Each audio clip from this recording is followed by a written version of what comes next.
According to the general theory of relativity, gravity is not a force. There are no gravitational fields. Gravity is kind of an illusion. What the hell did you just say? Gravity is kind of an illusion.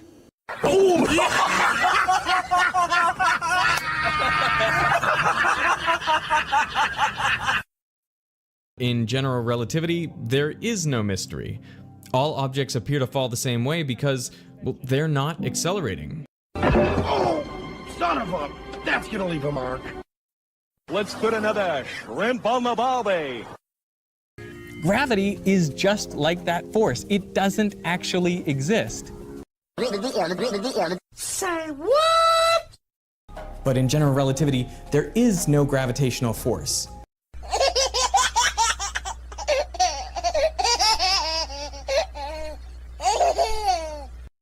There is no gravitational field. Gravitational fields do not exist.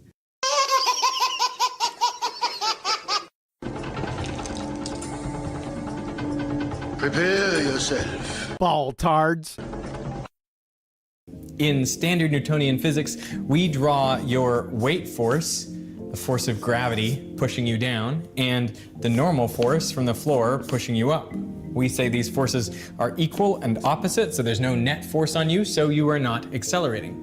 But in general relativity, gravity is not a force. You have no weight, so the only force on you are these normal forces pushing you up. Gravity is not a force.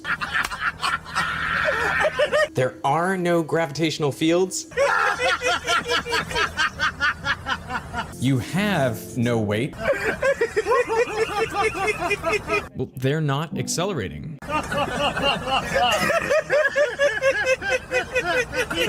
Gravity is kind of an illusion.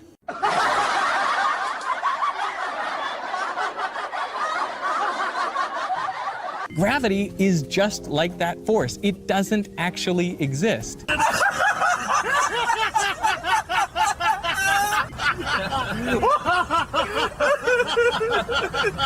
Hello, baby.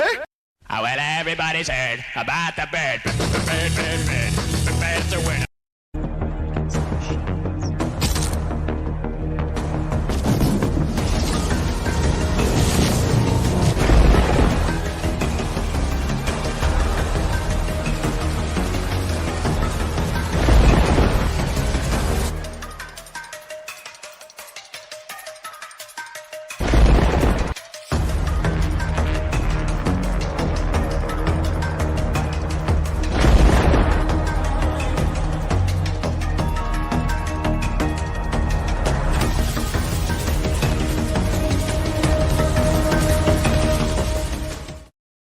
And we're off.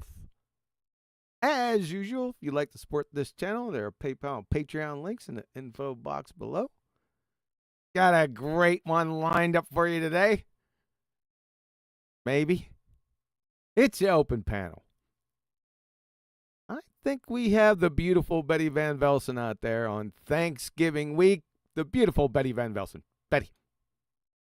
Hey, yes, I'm here. Is it the week now? I thought it was just a day. It's Thanksgiving Thanks. week. That's weird. You guys elongate everything. Yeah, we got bigger portion sizes too. Yeah, yes, I know. Drag this out, huh? Yeah, I got a little problem with that. I don't know how that started. It's just, maybe it's like an economy thing. People were just, you get more for your money, and then everyone caught on to that, and now everyone's just big and fat, like orca fat.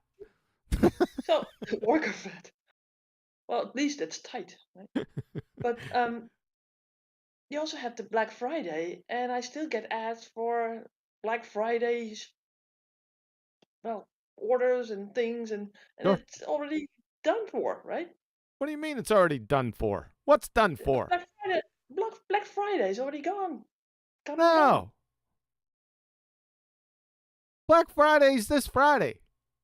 This Friday? Yeah. Wasn't it the last Friday? No. Huh. Why is it? Well, then they start early. Well, yeah, they got pre-Black Friday, and then they got Black Friday's always the day after Thanksgiving, and then you got the newer version is not the newer version, but the newer add-on is Cyber Monday.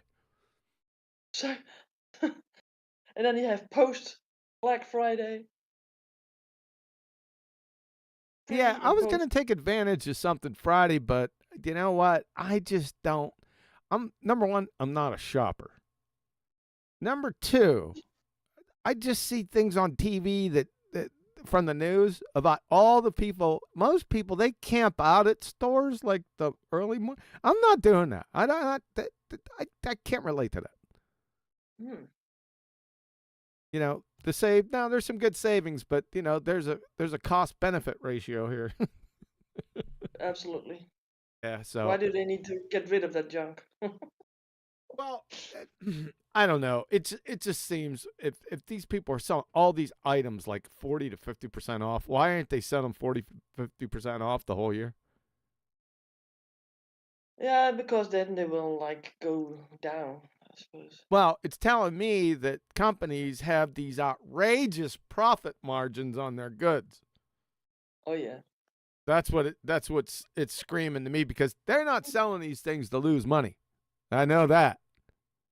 Yeah, but they need to pay their staff, their personnel, their shops, locations, Yeah, whatever. but what I'm saying is if they're selling they can't sell at a loss even on Black Friday. You can't do it. You think? No, they can't. You'd go out of business because I wouldn't say most, but a lot of, and I'm not an economics major. I just know this, you know, colloquially, that a good portion of businesses out there, a large portion or a large percentage of their sales revolve around, you know, Thanksgiving, Black Friday, Cyber Monday, and things around Christmas. So. Mm, I mean, big percentages. mm. Follow? Yeah. So there needs to be more holidays then. There does, and that just goes back to what I'm saying. They're not selling at a loss, so that's telling me that when you're buying these things, you know, retail for the price tag, that the profit margins, uh, there. I'd like to see some of the profit margins of these companies on their items. That's not It would, necessarily true. say again? Hello, by the way. Hello. Hello. Hello. Not true. Right, you have a technique called loss leadering. Right, what loss leadering is where you take an item. I used to do this back when I was about 16 in my very first job. So I used to work for an electronics retailer called Dixon's, and they would have a very particular video cassette recorder, VCR. It would be stacked 10 high, at the front and at the back of the store, ready to just walk out. Now this was in 1996, let's just say. And at the time, a VCR would cost about £200. You could walk in and buy one for $89.99. And that was absolutely a loss. It made a loss every time you sold one. The idea was someone walked in, saw it, wanted it, and you, as a salesperson, were responsible to sell them a SCART lead for £10, a remote control that could control the telly and the video for £15, some blank cassettes for £6, an RCA cable to link it up to the stereo for £6. You were responsible to turn it into a profitable sale. If you just took the money off the person for the video at $89.99, your manager had a word with you. You were also, if you were a good salesman, expected to upsell them to a better product once you found out what their requirements were, because it was a very basic mono horrible video cassette recorder for 80 quid or 90 quid. And it was definitely being sold at a loss, but with the idea being that it would generate a buzz around the store. Now, on Black Friday, they will do that with a certain amount of items, namely panels like tellies and computers, which make bugger all margin anyway. There's like 2-3% margin in this stuff. Well, when they sell it, they're either selling it for exactly what they paid for it, just to get people to flood into the store. Gotcha. And when they run out of those tellies, they're still going to want a telly. They've come in for a telly. But they might buy one of the less profitable or less discounted TVs. But they will still sell a lot of stock on that day because there's people with their heart set on getting a bargain. But there will be lost leaders on Black Friday. You just got to know what to look for. And if you can find them, you will and can potentially get a good bargain. They're normally the things that people are physically fighting over because they are the savvy ones that know it's an absolute steal because it genuinely probably is making the person a loss, or they're selling it for what they paid for it wholesale. Well, there you go, people, from somebody who knows a little bit more on the subject than I do. A little bit. Probably a lot. But doesn't that come with tax write-offs as well? Because I used to work for Meyer, and I know my department, we had tons of stuff that we'd even sell at the end of the year and Black Friday and all these things for $1, right? Because we'd actually make more money by selling it for $1 than the tax write-off or, right, taking it as a loss. Depends what store you work for too, though, because I know I could literally sell one sandwich and it makes up for what? 6 of my sandwiches that I lose. So it depends on the price of everything in that store. But right now, corporations are so big, the price that we're paying for these items are slim. Back in the day, in the 90s and 80s, and probably even my grandma's generation, when they used to make everything, like you're talking about, maybe right there, or like wooden things, you know, that you built. Yeah, people may have taken a loss in their store to bring people in, but nowadays, it just seems like it's all profit or some tax write-off. These companies aren't losing anything. They're gaining every single day. Well, in fact, the workers, by the way, someone mentioned workers, I give all my money right back to the company that I work for. Literally, you're buying all your groceries there, you're buying your stuff there because it's convenient. So the workers, they're not even hardly paying them anything. Well, it looks like I know that voice, by the way. I haven't heard that voice in a long time, by the way. Is that Stacy? No, you haven't. It is Stacy. Good to see you, honey. Yeah, it's been a while. good to hear you again, Stacy. That number one. Thank you. Number one. Number two, I got into a subject here that I probably shouldn't have because I made a horse's ass out of myself because I don't know what I'm talking about. Nobody wants to be the Admit it. expert on retail. Don't worry about that. That's a very good thing. Exactly, Nathan. There's nothing good that we got out of that. You know, I didn't gain nothing. Yeah. I failed to take into that was like, how would you say, my take on things was like, what I call when baltards do that? It's like a superficial friggin' headline parroter. That's all I can do with this topic. I need to get away from it. Anything about business, forget that. I don't have the acumen. I don't have the vocabulary. I don't have the chops, man. I'm just guessing. But luckily, we had Stacy, the lovely Stacy, in here, and Nathan corrected. So everything's good now. Everything is good now. Shut up, Betty. I'm sorry. I like it. All right. So what the heck? I didn't look in Discord. Sorry. These guys surprised me. They come rolling on in here. All right, Nathan, are you still? I was in your meet, and then I went to get something. I came back, and everyone left, and it was just me. Wow. It could be because I came back to my whatever the panel that I use is called in this server, and it just piled in because I was testing. So just before we started, I told them all to come back in here. I did too, obviously. Sweet. Everything going good? Not really. I wouldn't be sat here testing my computer if everything was going good. Yeah, that's true. Although, seems all right at the minute. I've been live streaming for about an hour and 20 minutes and nothing's fallen over thus far. All right, so you ready to present? Absolutely. Let's do this. You may begin. You may begin. Yeah. Betty, you ready to present? Yeah. No. Nope. We were gonna do Time Bandits, but we kind of put that one off again because Adam, right? yeah, because Adam, he's going through some personal stuff right now, and so I was gonna do that. I had a secondary backup. We might still do it. The secondary we'll see. backup. Say again. The secondary backup, you mean? I got all kind of backups and contingency plans. You know I do. Yeah. Shut up. Show it. Prove it. Yeah, right. Prove it. Yeah. That's what I've been doing my whole life, has been proving it. Yep. Why don't you give me a break? Like I don't live in Missouri, but show me. I don't live in Missouri. That's a good one. You have to show me, right? Yeah. Who else we got out there? What's going on with Thanksgiving, guys? Happy Thanksgiving. Or Merry Thanksgiving and Happy Christmas. What does Thanksgiving stand for? Do you know yourself? Thanksgiving? Yeah.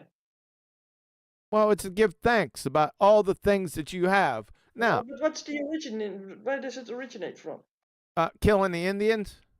Why is it... Killing. So, if you would be a teacher in front of the class, okay, teacher, tell us about Thanksgiving Day. Oh yeah, it's about killing the Indians. Yeah, more or less. It's about coming in as a foreigner into a land and meeting new and exciting people and then killing them. Oh, with turkeys. You know what? I don't know. It had turkey. What? Turkeys. I doubt it was turkeys. It was probably fish. I'm sure it was corn, right? The big store of corn. Definitely. But yeah, we all had a feast and then we slaughtered them. Like, right? Not we, but they. Yeah. something like that. I'm not a great historian. I was very poor at history, so I don't know if anyone's you have got a celebration day. They should know what it's about. Yeah, but then you start to get into entomological and genetic fallacies. Just celebrate it. People are celebrating Thanksgiving. When I was born, I was born into it. Like there was a holiday, Thanksgiving. I did see some cornucopias. You came on your birthday? That's new to me. Say again? You came on your birthday? I didn't know. In the sense of came to life on your birthday? I came to life Wow. I came to life long. And they celebrated it immediately. Wow. I didn't celebrate it. I'm talking about Thanksgiving, Betty. Yeah, but you said it. I did not say it. You thought you heard that I said it. You can't even laugh about a joke. I didn't even do it. I don't know. I just know that it's a scam. It's a sham. But hey, it's a day off when I was working. And everyone seems to get together. You know, families get together and have big meals like we're going to have on Thursday. You know, with turkey and then mashed potatoes. My wife made some new mashed potatoes. She was testing them last week. They're pretty darn good. So we'll go with turkey mashed. So hold on, I'm going to give it to you. Turkey, mashed potatoes, stuffing. Stuffing's one of my favorites. I'm not a big turkey guy, but I'll put up with it. I'll eat a little turkey, but I like the sides. So we got. I think you're not even going to have the turkey, right? You're going to have chicken wings. Nah, we have to lure my daughter back with the chicken wings. So she said not to cook the chicken wings, just to bring them up again so that she'll come back in between now and Christmas. Wow. So you're luring her in with chicken wings? Yeah, because I've been talking about them to her the last couple of times we met, and I said, God, you got to have some of those chicken wings. And so basically, second? Why does a chicken cross the road to get her wings? Yeah, to get their wings, yes. That's why they crossed the road, you friggin' overclocking, mother clucking chicken chucker. Yeah, that's you. Yeah, that's you. Too funny. I'd say you may begin. I forgot. Yeah, I missed that out there in chat. Usually when I go out there, yeah, you may. Thanks. Appreciate that. So what do you want to talk about? What's going on out there in flat Earth other than stealing my stuff? Who's stealing your stuff? You need a flat Earth for everything you'll ever claim in regards to a globe. That's what's currently going on in flat Earth. Pretty monumental. Yes, I agree. And you do. I can't think of one. Well, there might be one or two things. I don't think so. Since you guys brought it up, I was thinking about it, and I think you're on to something there. Yeah, for sure. What do you think, Strong Betty? point. I'm sorry. Go ahead, Nathan. I was just nodding along. What do you think, Betty? I lost track of everything, I think. Yeah. Let's start over. That's that piercing intelligence from the Netherlands. Sorry, I was a little bit distracted with something. Yeah. I've had an attention span of like a goldfish, maybe. No, well, right now you usually don't. I usually don't, but today I have a little bit of a headache too, so maybe that's the reason. That's not a good thing. Mhm. Need to ask a question. What? I've been gone for a little bit. I was quite. I wasn't expecting. I was baffled to come back to a couple of our content creators, people in our community, speaking about science doesn't prove things, and some of the comments of just no proof of stuff, but just claiming things. And we got people standing up, charging money for things of truth. And I mean, just the things that I've seen happen since I've been gone the last couple of years. I don't understand. The last couple years. Year and a half. It seems like forever, don't it? What's happened? It hasn't been that long. Like, what has actually happened in our community where I thought we were coming together, where it had to be about proof, right? And showing things in reality. And all of a sudden, I've seen people go from, right, we can prove an ether, we can do this, we can do that. I'm sitting here going, I don't know what's going on in our community anymore, because I don't know if there is a community. That's a good vantage point. And number one, you've been gone for 2 years. Has it been that long? I've been in and out barely, but it's been about 2 years since I was in England. Yeah. Wow. Believe it or not, it hasn't. I know time is flying. It's really flying. So that's a good. I like your viewpoint, because that's a good viewpoint to have. So you brought up the ether nonsense, and you said people are now charging money for what? Oh, it's going to be very quiet because I'm not supposed to speak about this early, actually. I was always saying, listen, you want to charge, yeah, I know, right? You want to charge money, it's fine. It's fine if you guys want to charge money for the truth, or doing these big functions, or these Flattoberfests, or whatever, for a ticket price. But when you start getting into activist work and you're charging ticket price for that, and you're not even someone who can debate this, and you're being the face of it, I don't like who's controlling it and how they're dividing us and how they're literally designing us to go down one path. I don't like who they have representing us right now. I mean, the people who are sitting down, I don't want any of those people representing our truth, right? The real truth, the only truth. There is only one. So when you have certain people who... Oh, we lost you. And I'm not even aligning with anything they're saying, that's a big problem for me. Yeah, I got where you're coming from. I just want to get, who are these people? What's it? Oh, Dave Weiss, we got shit. Darren. I mean, the names can go on, but I refuse to kind of have the battle about, it's not even about them. It's about what's being allowed. Oh. I mean, the stuff that's happened to Nathan recently, the bullshit of the talk, the stuff that's been said about death and everything, I cannot believe the behaviors of people in this community. I can't. Damn. A lot of stuff's happened in the last 2 years, and it's quite baffling. And a lot of us out on the sidelines who have been part of tours and everything want to say something. We don't agree with what's happening. There's a few of us that want to align with the right people. I don't know if the rest are on board because they're too big and worried about content creation. They're too big about subs and all this instead of actually the truth. I don't know what it's about anymore. I'm not saying you guys are that, but what I'm saying is it's getting far from it now. We're going to Fantasyland. It's allowed to go to Fantasyland. That's exactly what we're pulling from them, is the fantasy. But now they're trying to bring it back. But their own way, creating their own model based on what information and what evidence. This is where I go astray. And I think something needs to be done as a community where we come out together and there has to be evidence of things, or why are we even talking about it?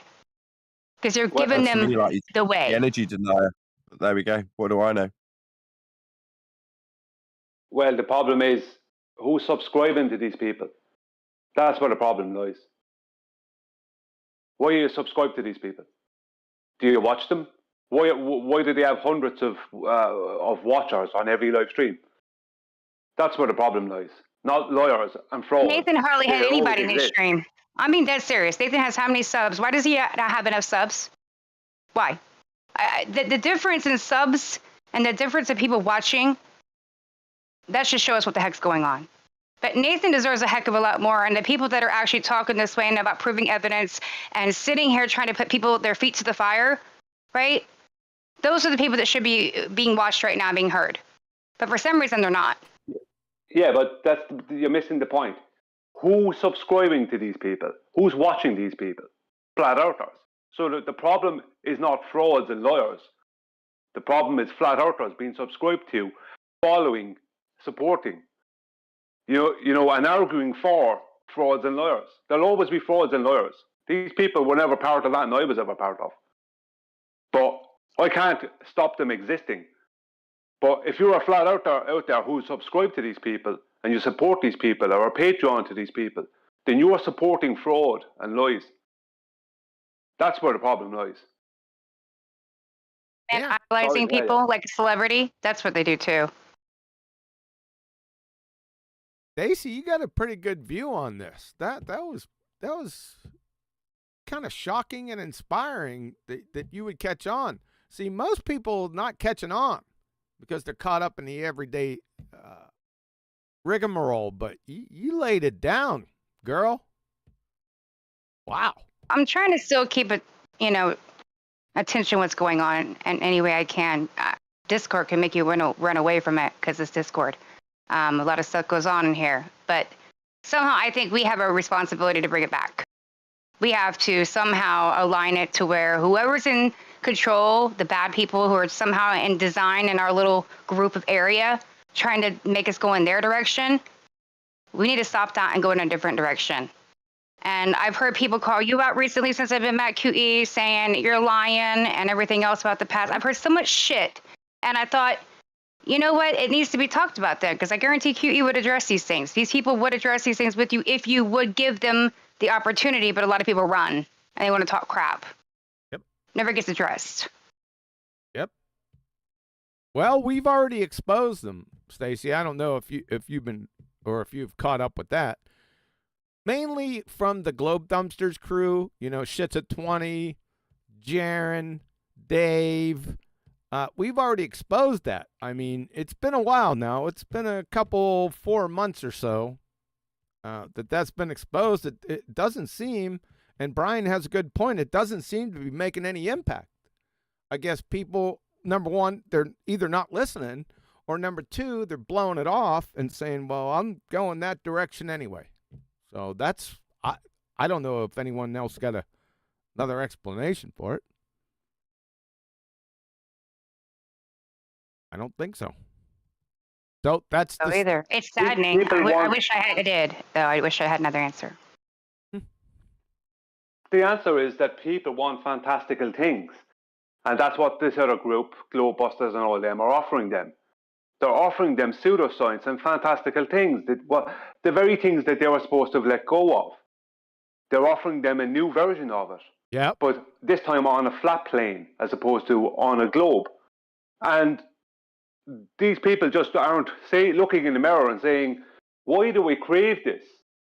It's like, I'm not eating chocolate anymore. I'm only eating chocolate cake. You're still eating chocolate. You know what I mean? Why do you crave this nonsense? Why is reality not enough for you? That's really what the problem is. And that's why these people follow and they argue for things like the ether. And when most of them don't even know what they're talking about. They don't even know what Whitson and them are talking about. They're arguing for people to support people on topics that they don't even understand what those people are even saying. That's where we're at. People... The energy denier to me. Yeah. Energy denier. Yeah, well, there you go. That's what you get. Like, if you want to break down, I broke it down as far as it could be broken down. The ether is the dark. Darkness is ether. If you listen to everything they're telling you, it's all happening in the dark. Where you can't see, it's the dark. Darkness is where the light hides in the dark. That's what ether is. That's what it is. Besides what it originally was, which was a made-up thing by Huygens. The point is that what they're describing is darkness. Literally, just darkness. That's what they're describing. And people want to turn that into some crazy, fantastical thing that they can latch on to. You know what I mean? They can have complicated mathematics for and God knows what in the future. You know, how can you stop that? Stacey, how do you stop people being stupid? That's what you need to figure out if you want to get to the bottom of it. I'm kidding. No, actually hit them, but it feels appropriate sometimes. Just to, hey, get some common sense into you. But no, I don't know. Honestly, it's honestly, it's based on entertainment. People want entertainment. It feels like that's what a lot of people are here for. They're not actually here for the bigger purpose. I've seen people change. Listen, I'm not perfect. I myself have gotten caught up in some of the stuff on the internet. We all do. I had to change my behaviors and be more compassionate. I didn't like the way I was acting because I got caught up in it. And sometimes it takes someone or you hearing yourself to change that. I've even seen Nathan change his approach recently, which I'll give him mad props to because I think it's wonderful. He's even apologized recently. That's important. He's making a change, right? I think the change that we need to go towards.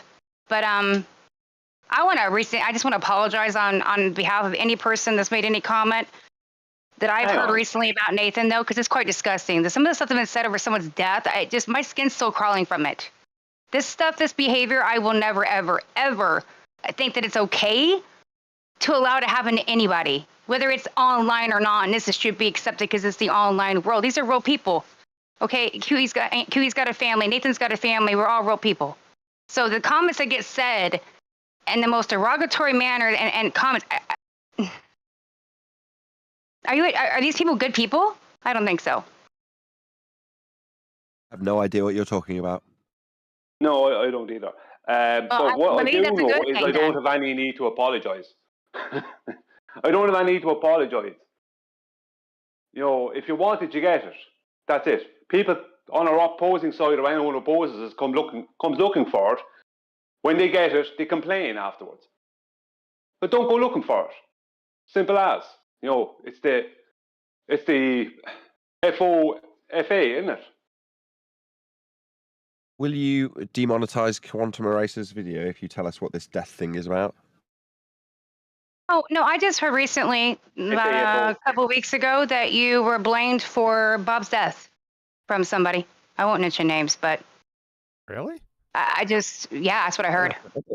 And I was like, are you kidding me? Are you actually kidding me? If that was said... It's never been expressly stated. It's been implied. Okay. Really?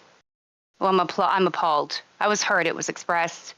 Whether it was even implied or stated, it was quite disgusting, too. Well, he must have done it from very far away because he's in another country and he didn't talk to Bob since 2018. So that's going to be difficult. I mean, if you want the version I got from Bob's wife, now widow, it was that Bob watched Flat Earth debate daily. And what he would do is essentially send his wife out of the room because he didn't want her watching it. And obviously at the time he was encouraging, as I now understand his audience, not to watch that which he watched daily. But hearing us go through what we go through caused him great distress. That is, as I understand it, from Bob's wife, Cammy, Bob's widow. Well, okay, so two things stuck out to me were, one, Bob watched daily, and two, he encouraged others not to. A bit about him becoming distressed about what we discuss on the show. Yeah, so do the ballers. Gonna blame me when one of them drops dead?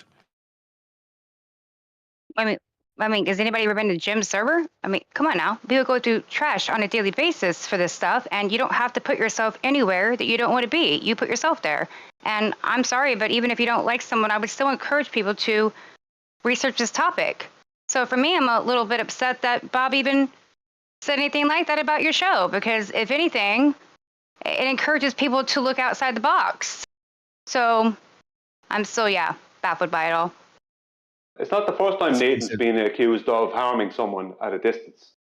Miles Davis was also accusing Nathan and Anthony Riley of causing him to have bad health. And was someone else, were they trying to accuse you for the death of George Netchuk as well, Nathan? But it's true. It's as true for Miles as it is for Bob. What we say, we mean. When I say share your pain to our opponents, I mean it.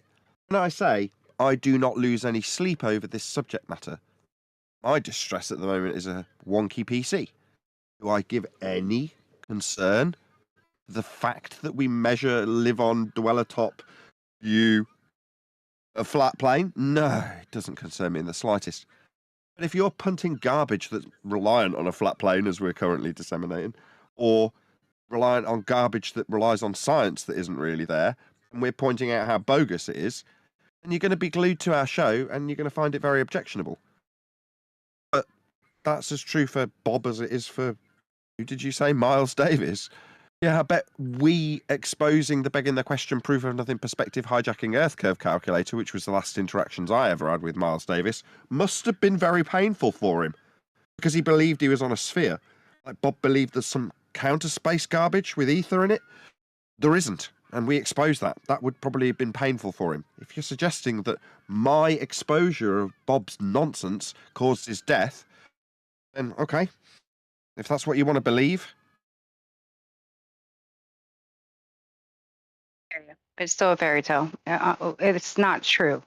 So I just want to say, Nathan, I'm sorry that I even heard it. Or honestly, I'm sorry I even brought it up because it needs to be addressed. But at the same time, we shouldn't be talking about this kind of stuff. We should be talking about the matters at hand.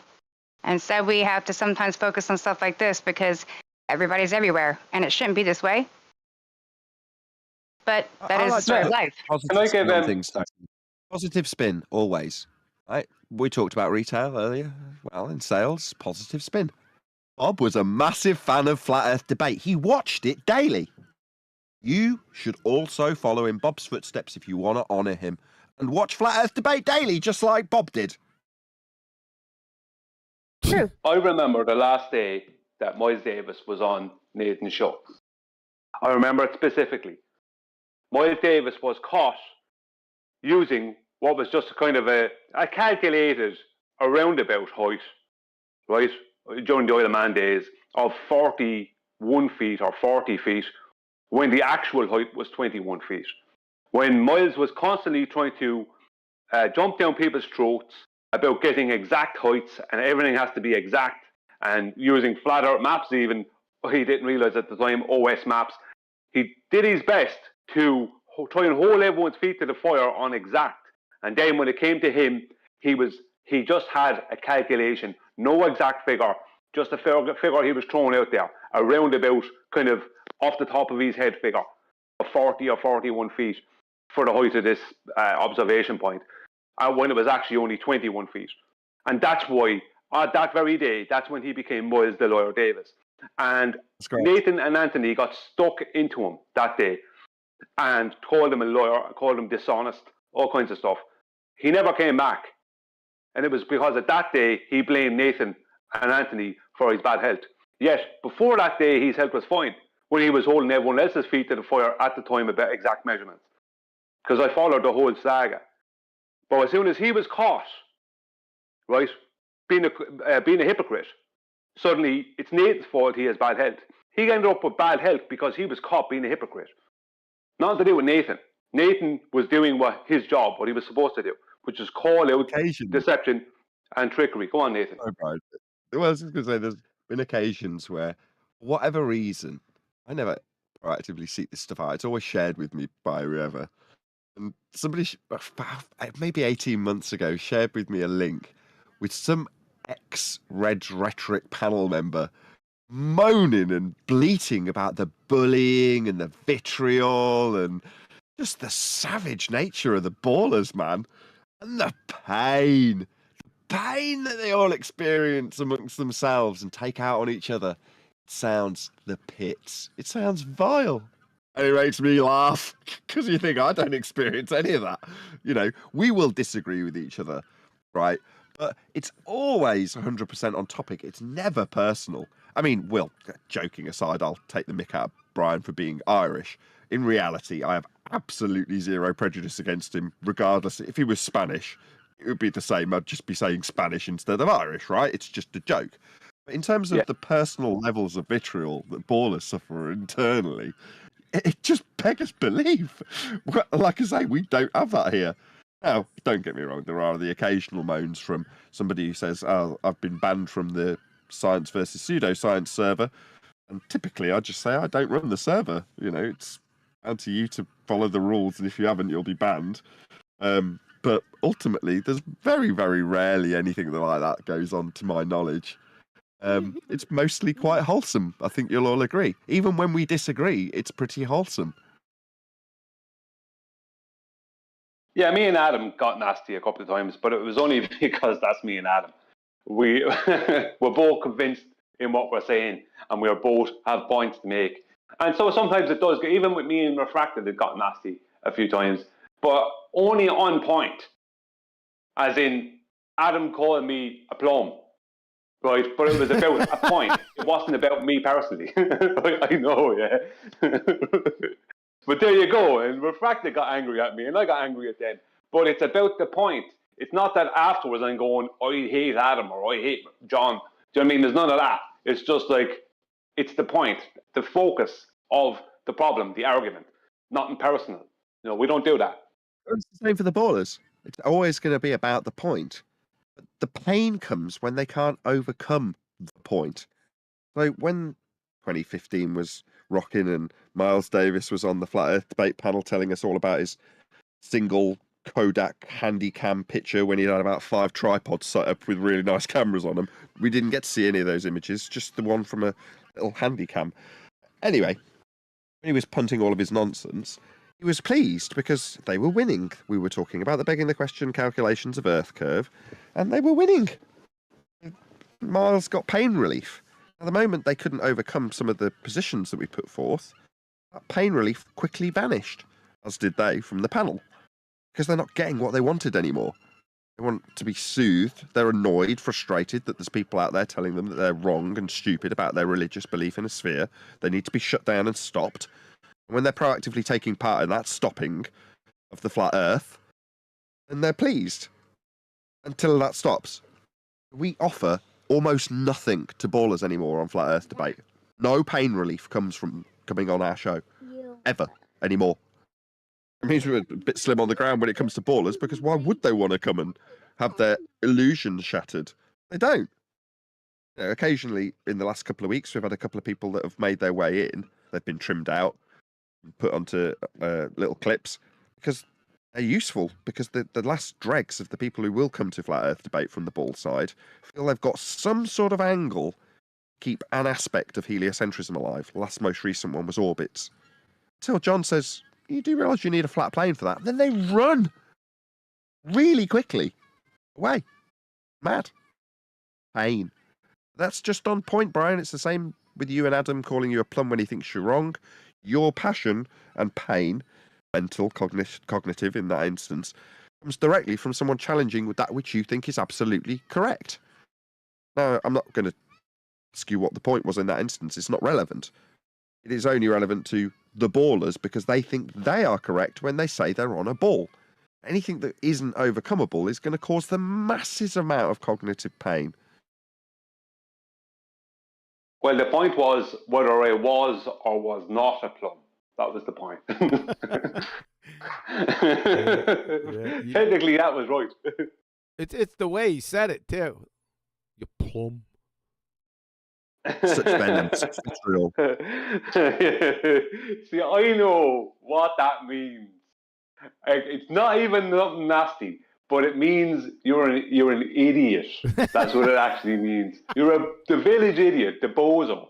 And that's why it's like, he's calling me a bozo. And that's why I got so head up about it. Because he was, and he admits it. A way of saying, you are very stupid, aren't you? Without being so blunt. Oh, you're such a plum. It's nice. It sounds inoffensive. It sounds innocuous, but it ain't. And you know it, and I know it. Yeah, but we didn't. Us Americans didn't know what that meant. We can. Well, I could call you a plum now, and it wouldn't mean anything. Even if you were being stupid, it wouldn't mean something vicious. But when you're in the middle of a debate, and you've got a passionate point to make, and you're adamant you're correct, and the other person isn't listening, or you're talking over each other, whatever the circumstances, all you need is any word that means just don't understand. Son. That's what Adam's saying to him when he says plum. No, you stupid, me not stupid. That's what it means in that particular set of circumstances. That's what it means then. He didn't say idiot to Brian, but that's what he meant when he said plum. Yeah, we know that now. Could have used any word. He could have said lawnmower. Spoon. I don't think lawnmower would have passed muster. That wouldn't have made any damn sense. Don't be such a lawnmower.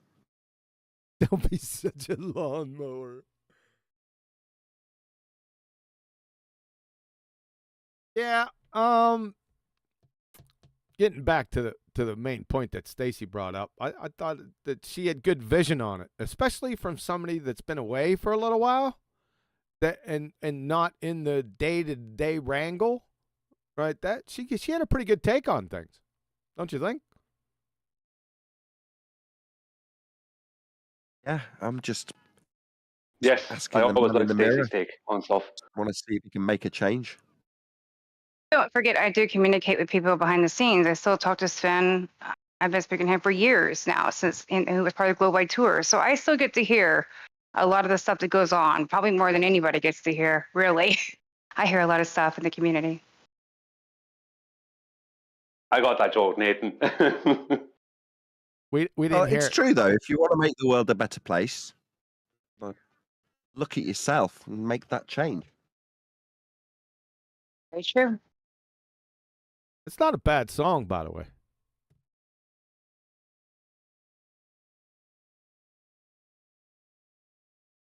All right, so what are we And going to now it's playing in my ears, so thanks for that. Yeah.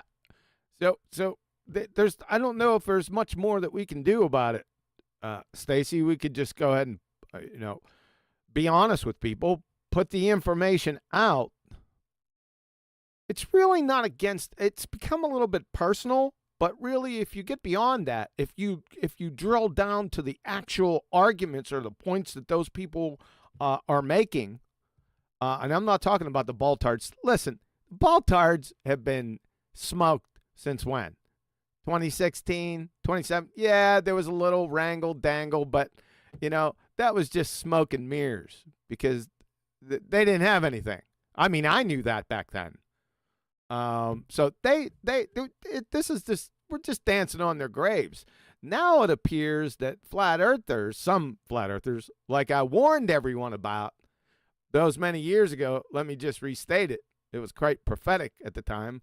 About 5 years ago on Adam's show, the Iron Realm Media, and I said the biggest enemy to flat earth were flat earthers, the pretender clown ones. And no one really they heard it, and yeah. But it seems that it's come home to roost. So No message could be any clearer. Yeah. And what else can you do? I mean, all you can do is take what they're claiming, go ahead and show everyone, and then step by step dismantle it and show how it's fraudulent. Right? That's really all you can do. And besides that, it didn't seem to have any effect on people. As a group, I'm not surprised. Individually, case by case, I don't get it.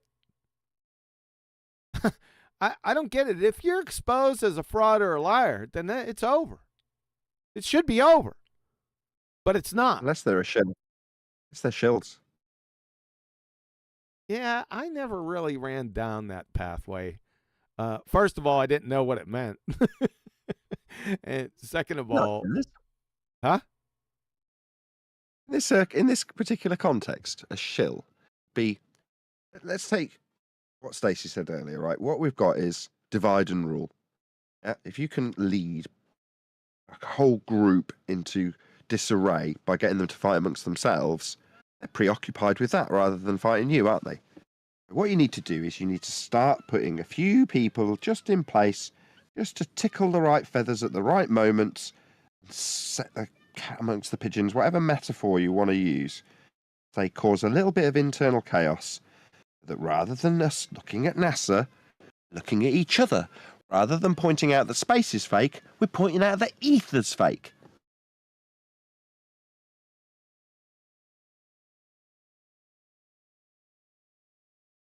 Chills, man. Yeah, I first heard the term, I think, back in the day when Eric Dubé was, I think he was referring to Globebusters. I mean, Bob, the whole Globebusters crew as shills back in the day. I didn't pay it much attention. I thought it was, you know, just run-of-the-mill, somebody's butthurt deal. And I've heard the term and the phrase a few times, more than a few times, a couple hundred times with different people, but I never really, how do I want to say this? It doesn't really matter to me. It's whether they are or they aren't. I can't prove it, and I wouldn't even go out to try.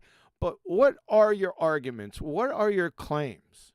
I mean, even if it's against other people, you have a claim against another person. Well, what is it? You know, can you validate it? So anything that comes out of your pie hole as a claim for whether the earth being flat, sphere, cornucopia, whatever, or whatever somebody's done, we'll just air it and support it.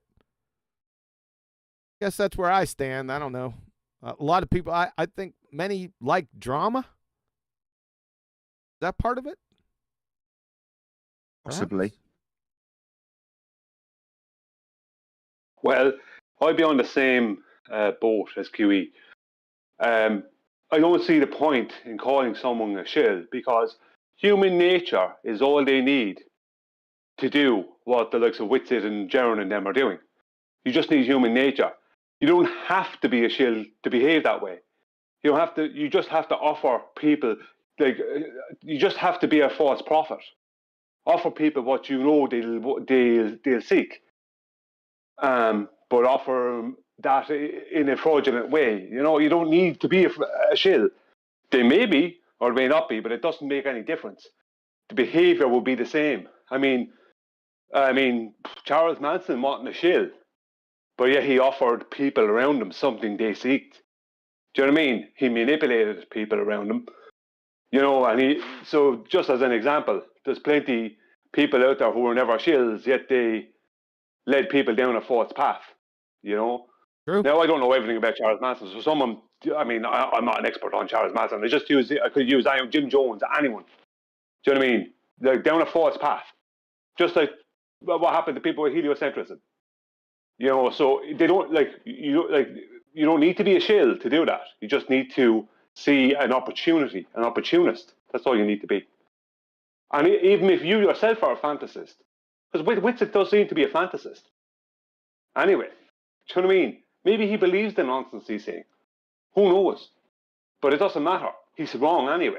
It doesn't matter if he's a shill. It doesn't matter if he's a fantasist. It doesn't matter if he's just a false prophet. He's still wrong. That's all that matters.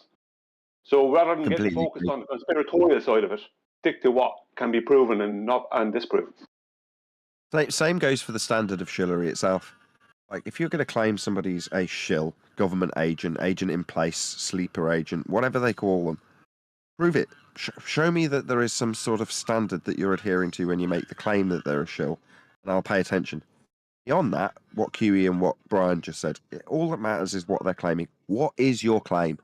Let's see how much evidence you have to back your claim and whether or not it's got fallacious reasoning behind it. That's it. Yep. What's that? Some personal thing about what they did in the past? Oh, I don't care. Really couldn't care less. I mean, if we had those standards on the ball side, we wouldn't have criminally convicted woman beater Craig McNeil hosting a show at all, would we? If those were the standards. But those aren't the standards. You know, you can be a woman beater and still babble on about the globe without any issue on the globe side. And would we particularly care? Like, no, I'm not going to be out white knighting for the women that Craig's beating. It's just, what do you claim about the globe? That's all that we're interested in. Do you think maybe that people, because I've heard it for years, they're looking for an answer, right? They said it, okay, if it's not a globe, they want you to represent another model. We hear it all the time. But then the flat earthers actually start wanting that information too. What are we standing on exactly? What is the measurement and all this stuff? And then they start looking at other books, the same things that we say that you can't go back to, a book, you know? So for me, it's the evidence like you're talking about, but people are really looking for the definite answer. But you can't. The problem is they're going to books, and that's why we lost it. There's no experiments. There's no actual evidence in these books.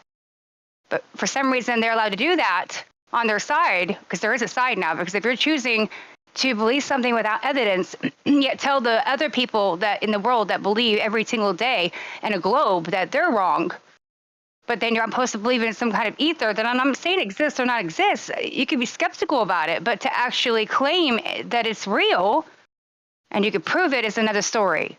But they're looking for an answer, and they're wanting to fulfill it. That's not the right answer to me. There is no answer right now.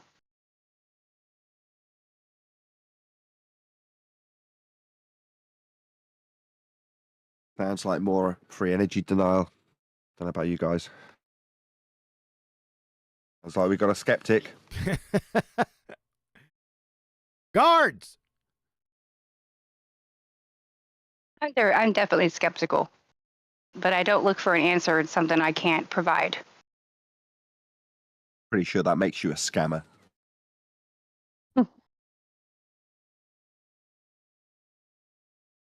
Yeah, looks like there's some You check taking it. advantage of the situation. Specifically with the people that I've heard, they're all about subscribers.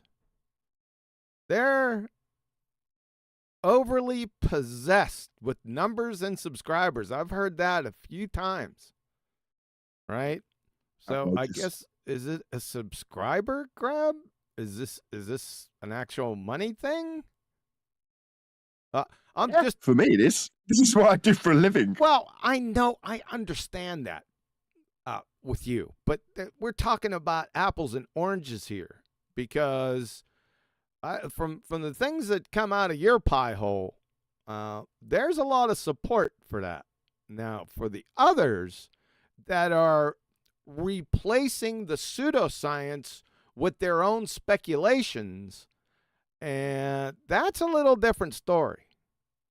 No, it's not. You're It's talking not? about two different hats. I don't like this one bit. Okay. From a YouTube perspective, you ever heard me say that? With my YouTube hat on, and then I'll give an answer. And then I'll give a slightly different answer with my flat earther hat on, right? But Well, earlier that happened. Jaren's talking about how he wants his guests, in this case refracted curvature and whoever he faces, to have several claims lined up. And he used that word. And they're going, oh, well, I don't have any claims to make. Why should I be on the hook to make claims? Blah, blah, blah. I'm like, no. He's got a show to run. And he just wants to keep his show moving along. From a point of view of being a YouTuber, he's just encouraging you to have some points he's got in advance written down so he can just keep his show ticking along. So don't misconstrue something that he's going to have a YouTube hat on as being something that he's holding against you as some bias because you're a flatty that he doesn't like. No. He's just got a show to run. And it's the same for me. There's going to be certain things that I assess purely on how many subscribers might this earn me. So when you're like, oh, it's all about the subscribers. Well, hold on. Let me just take my flat earther hat on and put my YouTube hat. Yeah, it is. Absolutely. It's all about the subscribers. I want more. What do you want? That's what YouTubing is. But if I take off the YouTube hat and put the flat earther back on, her hat back on, it's like, it doesn't really matter if something I say is going to cause me to lose subscribers. That happens frequently. Lots of people don't like what I have to say. The popular YouTubers are talking about the earth not being flat, and they make a mint from it. So obviously I prioritize the flat earth hat, but it doesn't change the fact that for me and for Jaren, there's going to be certain things that you do just because you're doing it for YouTube reasons. And that doesn't make you a bad person. It doesn't make you somehow trying to hide the truth. It doesn't work like that. It's just different strokes for different folks depending on which hat they're wearing.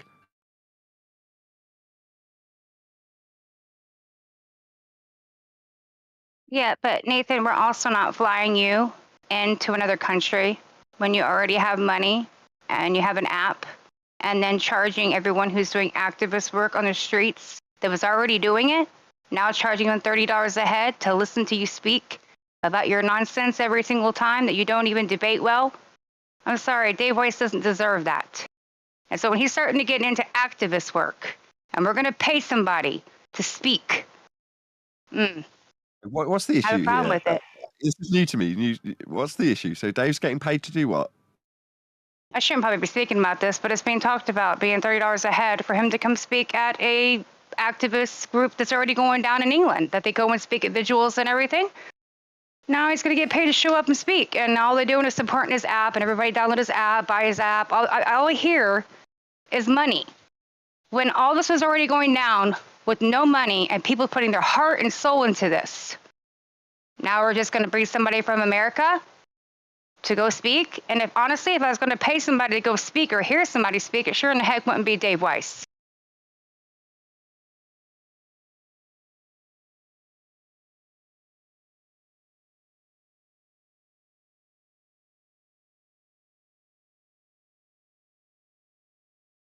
Just on Nathan's point there about Jaron.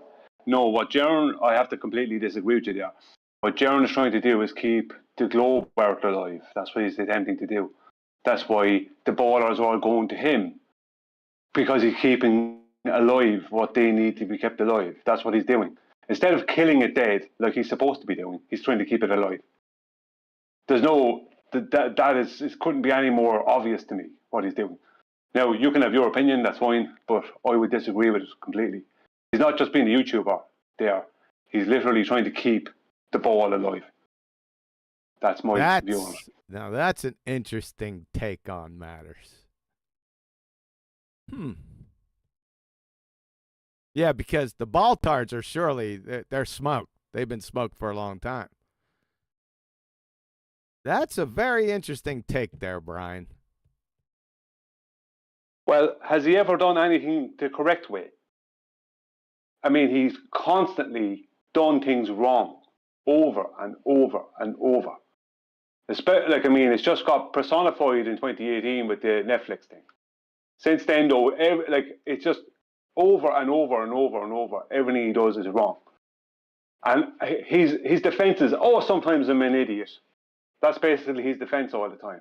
We go and get things wrong. This kind of, this is, he puts that, he shrugs his shoulders and goes, shut up, we don't get it right all the time. No, you don't get it right all the time. You make a point of making it as wrong as possible all the time. That's what he does. He sets himself up to fail all the time. And at present, he's trying to help out the ballers, because his own side are calling him out more and more and more. Now, they should have been calling him out years ago, to the extent they are now. And they're not calling him out now to the extent they should be. But this is an ongoing saga. But the guy is literally keeping the globe alive. Why does he need another debate? What more do you need? Why do you need another debate? What more has Ruhif or McToon got to add to anything? Do you know what I mean? Because that's who's going to be on there. It's not going to be Neil deGrasse Tyson on his show. It'll be Ruhif, McToon, someone like that. One of these the known faces from the opposing side. The degenerate so the typical skank and foul degenerate reprobates. Well, yeah, it's going to be people who will just say anything in the moment, and because it doesn't matter what they say, they never have to be held to task publicly. They'll never be held to task on it, because they're nobody with the exception of who they are within this community. So they can say anything, and all their side will support them, regardless of how false, how crazy it is, how wrong it is. They'll say it, and in the moment, in a debate, no matter what it is, they'll say it, and they'll be supported by their own people. You know what I mean? That's what they do. So I don't see any reason to continue talking to these people. Yet Jaron wants to give them a platform. I don't see the point, other than he's trying to keep them alive. He's only helping them. He's not helping us. What is our side getting out of Jaron's debates, outside of entertainment and shows to do reactions to? Nothing. There's nothing in it for our side. It's only stopping us from moving forward. Like he's doing when he's not doing that. He's trying to stop us from moving forward with his nonsense. Him and all the people around. Oh, snap, you got a super chat. Super chat? It's AI. He said the flat earthers, in quotations, and Globers will walk hand in hand singing Kumbaya into the new synthesis paradigm. Jaren is a new ager, nothing new, same old game. Huh. That's an interesting take right there. Thanks, AI. That's another little twist right there. Huh. Interesting. The tangled webs they weave. And Brian, I think you're onto something here. I never really sat down and thought about it. I just know he's a treacherous, treasonous traitor. That I didn't go any further into it, but that sure looks like the way things are going. Trying to keep it alive. Trying to keep that ball tart alive. Huh. To what ends? What it does is it takes away what happened to people like McToon and Ruhif and all them. Just the examples I'm using over on flat earth debates over the years. And it gives them a new platform for them to look better than they did. Because they didn't look as good as they do now before his platform. They're looking better now since his platform has allowed them to do so. Really? Yeah, they are. They look better because he's giving them the opportunity to look better. Oh. Because what did they have before that? Oh, because he's putting yeah. Well, I've seen two of them? Nah, just seen one where they bring in the flat earth stiffs. Yeah. Yeah, but what's happening is, what he's trying to do is this. You know the saying, you're only as good as your last gig. Well, their last gig was on flat earth debates. He's giving them a last gig that looks better than the last gig they had before that. Yeah, do you know what I mean? That wasn't a good gig for them because they all went right by the wayside really quick. So he opposes us. Sorry. So he's respawned them. Yes, that's his whole game, to respawn them. And then he's asking, do any of us want to go over and debate them on his channel? Like, knowing that, for a start, I certainly wouldn't. Not without getting paid, at least, but I still wouldn't. Even if I'm getting paid, I wouldn't debate on that channel. I won't support him. So I don't care what money you're offering me, I'm not going over that. That's number one. You know what I mean? So there's plenty of us that won't have anything to do with his channel, and he knows that. So that's like a kick in the face. You know, that's what he's doing. With his, but refracted curvature might be going there, but that's not going to end well for Jaren's channel, for Jaren's plan, let's just say. But the point is that what he's trying to do is create a platform where the opposition start looking better again, because they look terrible at present. But they're starting to shine more now that they've been on his channel, and since they've been debating him. And he's been opposing things like scientific method and celestial navigation and many other things. Since he's been opposing all that, he's been helping them. All he's doing, everything he does and has been doing, has been purely to help them. I don't know when this started with him, but it started probably pre-2018. I started seeing it pre-2018, and then when the documentary came out, that was the end of it for me. I held my tongue on Nathan's because he wanted me to, but that was the end of it for me. But this guy has done nothing to help us for years and years and years. He's done nothing to help us. Everything has been against us, against the side he's supposed to be on.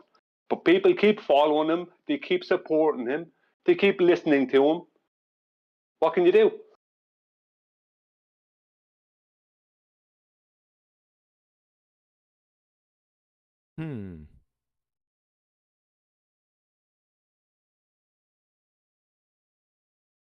I don't know, Brian. What can you do?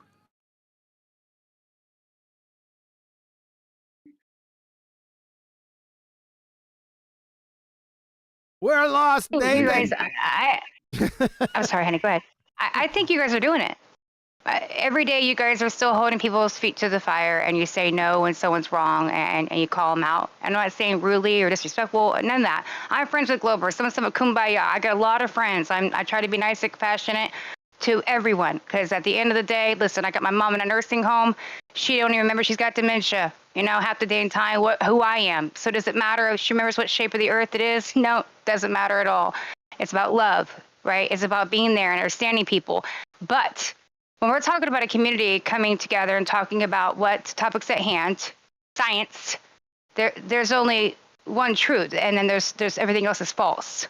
So when you're friend or not, kosher or not, doesn't matter who's your friend, when they say something that's false, you call it out. And you say that's not correct. And every person in the chat on a YouTube channel, if Jaron or whoever is saying it, should be saying it as well. What you just said is incorrect. Yet, nobody says anything. And even some flat earthers, I think, are scared to say something because they're in a spotlight. Like they're a celebrity. Or they're going to be banned from a show or blocked from a YouTube channel. And they need a place to go. People need entertainment. They're bored. They need something to do. Instead of just saying, I don't care if you block me from your channel. I won't watch you again. Because technically, I don't want to watch you at all if you're speaking nonsense. But they need entertainment. So they just keep going.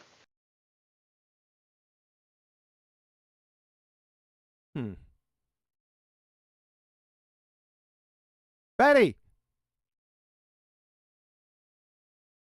Yes. What's your take on all this? Oh, Put your feet to the fire. oh Right. my God. You really need to know? Yeah, what's your overall take since you're the queen Well, fairy godmother of flat earth? What's your take no, on this? I'm not. I'm not. I was very passionate in 2014 till 16, I think. And you came to the scene basically that ended the whole flat earth debate, but people just keep on doing it. And I understand the YouTube side of it and having many subscribers and holding on to them and trying to get something new every time. I don't understand if people want to be sellouts, like just go against what they found out and wanted to convey to people and turning back on that. So if that's something that people do, which I have I don't watch those channels anymore. But if they do that, I sort of dislike that, but because you have to uphold a certain truth.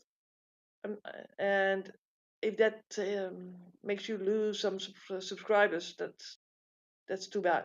But I do like people to be nice to one another. So not nasty content. Does that make? Yeah, until your last comment that sort of that was sort of non sequitur to the point. Well, Yeah. Well, looks. I know that we as in our little niche of the internet can also be very nasty in ways. And when other people see this, they don't tend to come to you. Yeah, but we're getting off the top. I don't want to go down that road. I'm talking Yeah, about I the. understand, but that's to elaborate on that last comment. Yeah, you had sort of the flat earth when you first came out here, 2014, 2015, 2016, that you said. But now it seems to be, because that was a genuine, everyone seemed, I'm not talking about the globetards and the anti-flat earthers, but it was a genuine push for the truth, right? Yeah. Is that what you're talking about, correct? Yeah, well, real debates, real people. There was not so much of a divide between Globers and flat earthers. There was discovery happening, and it was an exciting time, to be honest.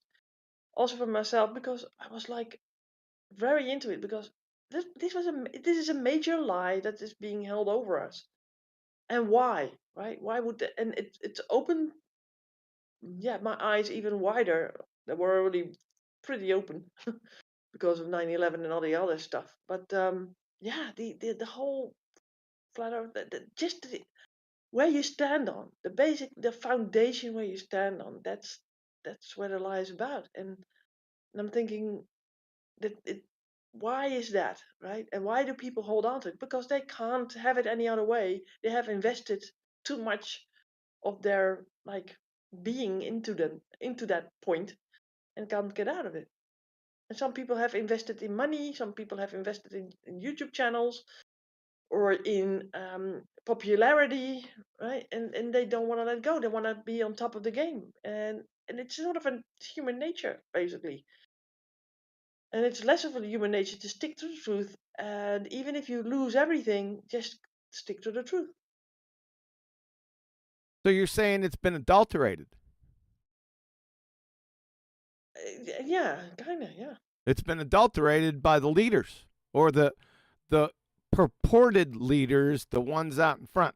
Some of them, not all of them, some. Well, they sold out, basically. Yeah, they sold out. And now that, somebody brought up the Netflix issue. I didn't want this to go into a complete rant about globe dumpsters, but they are the principal in this thing. Globe dumpsters and their branches. This is really something. If you step back if you were out here in 2015, 2016, and 2017, and then you left, sort of like a Stacy routine, and then came back and looked again, this is quite embarrassing, I would say. Well, in a way, it's not because all the arguments are refined here, right? They're refined, and you can execute them basically. Well, yeah, that's true. I'm not talking about that. That's true. I mean, we've refined the arguments down. There's no way out for the globe talk. I'm just saying, if you take a big picture look on the status of flat Earth and where it was then and what it is now, it's an adulterated mess. Right. Hey, you got very, a super very, chat. very divided. Listen, we used to be way more together a couple years ago. Guarantee that.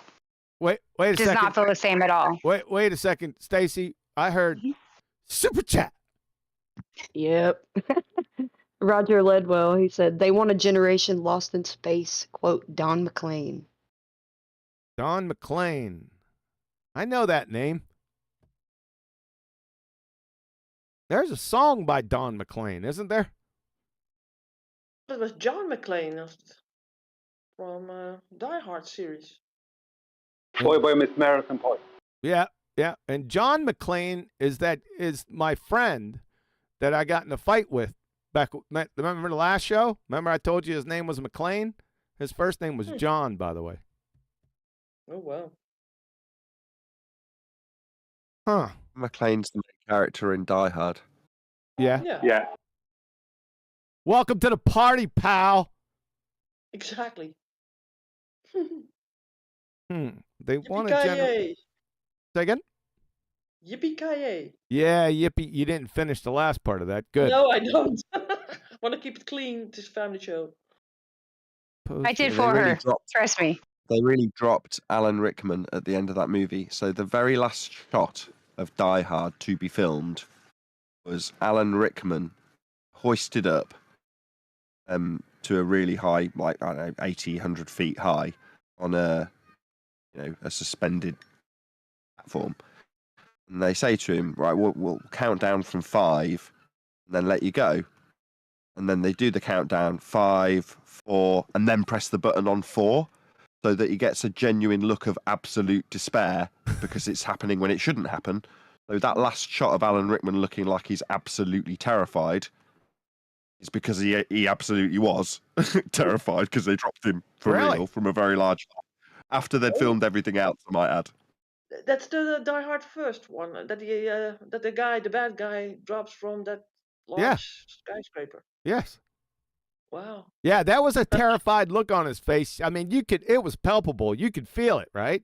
So that, Nathan, how do you know that? Where did you find that at? I probably watched a behind the scenes one year. Got it. Yeah. Interesting. I never knew that. So go ahead, Stacy. Sorry we interrupted you. We don't want to get off topic. Go ahead. Did you want to finish your thought on that?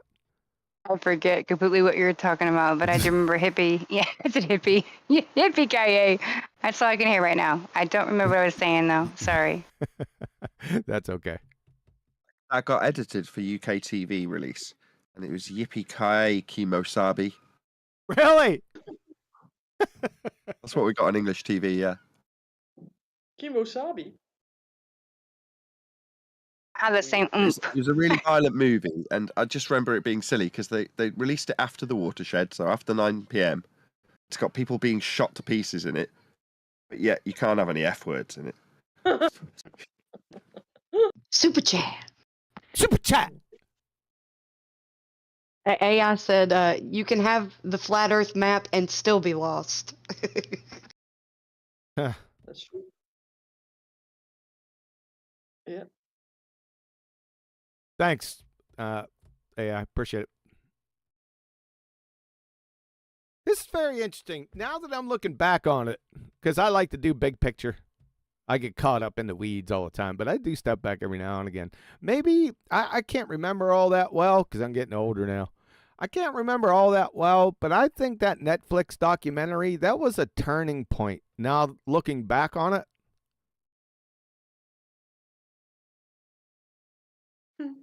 You got Pause. Super chat. Super chat. AI said, yippee-ki-yay, Mr. Falcon, USA edit. That was good. Thank you. Yeah. Now, does anyone, I don't know. I don't know if it was a turning point. Maybe it was a marker that I should have paid closer attention to, but we were in the middle of it all, you know. But I watched it, and it was quite embarrassing. And I was pretty pissed off. I remember that, but I sort of let it go to move on to the next thing. But now taking a bigger picture look and looking back on it, that was a turning point. That was when they showed their cards. You know, they gave the number of excuses. Well, we didn't know that they were going to do that to us, and they promised that they weren't going to make. No. I don't want to hear that. You should have been well aware of the tactics that were being used, even at that time. There's more to meets the eye, and we've already had it safe. Stacey sum it up right. It's akin to, it's all about the subscribers and all about the money, right?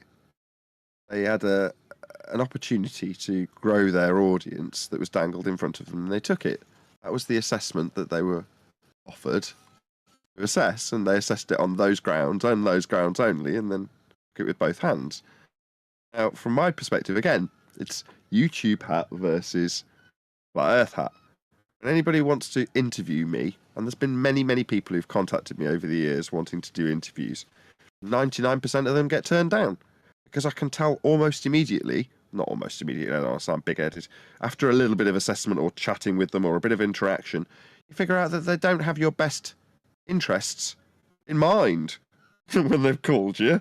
And once you figure that out, you go, I'm not really keen to serve your interests and definitely not mine with these lies that you're telling me, because they'll always tell you about how beneficial it'll be to you. If you only ever take that into consideration, you do what you like. I mean, Mark Sargent has the complete opposite end of the scale in terms of his attitude towards this. He'll do everything. Yeah? But, yes. Kind of without prejudice. He's not making... Some people would say, oh, well, he's making a mockery out of Flat Earth when he's there stabbing a bouncy ball of a globe and saying it's flat for a betting agency that's paid him to be in an ad. Like me, I'd be a whore to that advertiser too in that instance because they'd be paying me, right? But to the point that you think that's Mark doing what he thinks is best as opposed to going on Netflix, affirming the consequent and proving the globe. That's definitely not what Mark does. So, there's different scales for different people. And when it comes to Netflix, I just think they went with their heart, and their heart said, this will grow me as a person and as a YouTuber or whatever it is they're trying to grow themselves in. They were sold that dream, and it didn't work out to their advantage. But that takes discernment that they don't have. For me, I'd be taking up most of the let's call them opportunities from news outlets to my detriment if I didn't have any discernment, but I do. So I don't end up doing them, but that you could say is to my YouTube detriment. Well, less people know about you. What, less people know about me being an idiot that proved the globe? Oh, that's terrible. Well, I put it this way. I laughed all the way through that. I drank before I started watching that. And I laughed all the way through that 2018 documentary. Excuse me. There is no way, right? People can make all the excuses they want for these people. This was my exact stance during watching that and after it. There is no way that people who can see through the biggest deception in the history of mankind that we're aware of, there is no way that they could see through that and they get fooled by a few producers. Just no way. You know, I mean, I'm an idiot, but I'm not that much of an idiot. You know, that'd be my stance on it. So they effectively torpedoed. That was the first shot across the bow, but it was actually underneath the water, where they torpedoed the flat Earth. Huh. Yes, it was an anti-ship cruise missile. That's what it was, yeah.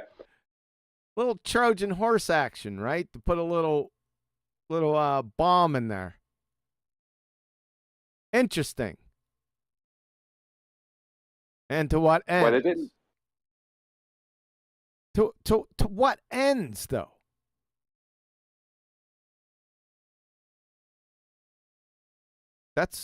I'm still searching for that. What is the ends?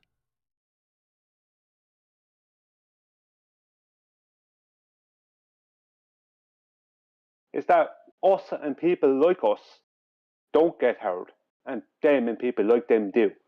That's the deal.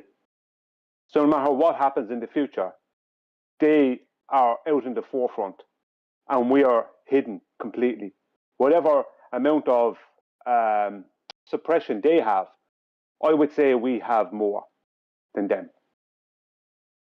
In general, I would say we're more hidden than they are.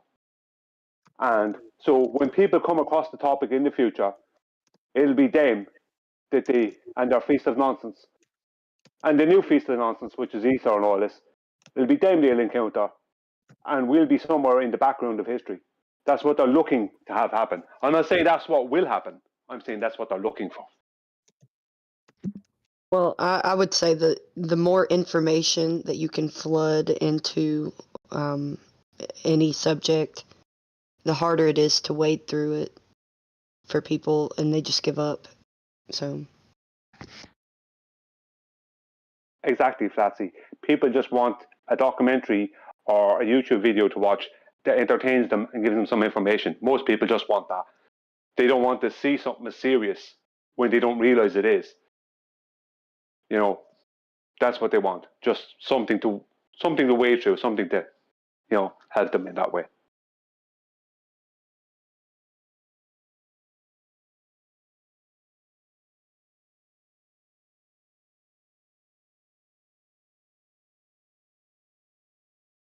More I'm thinking about this, the angrier I'm becoming. Tell me about it.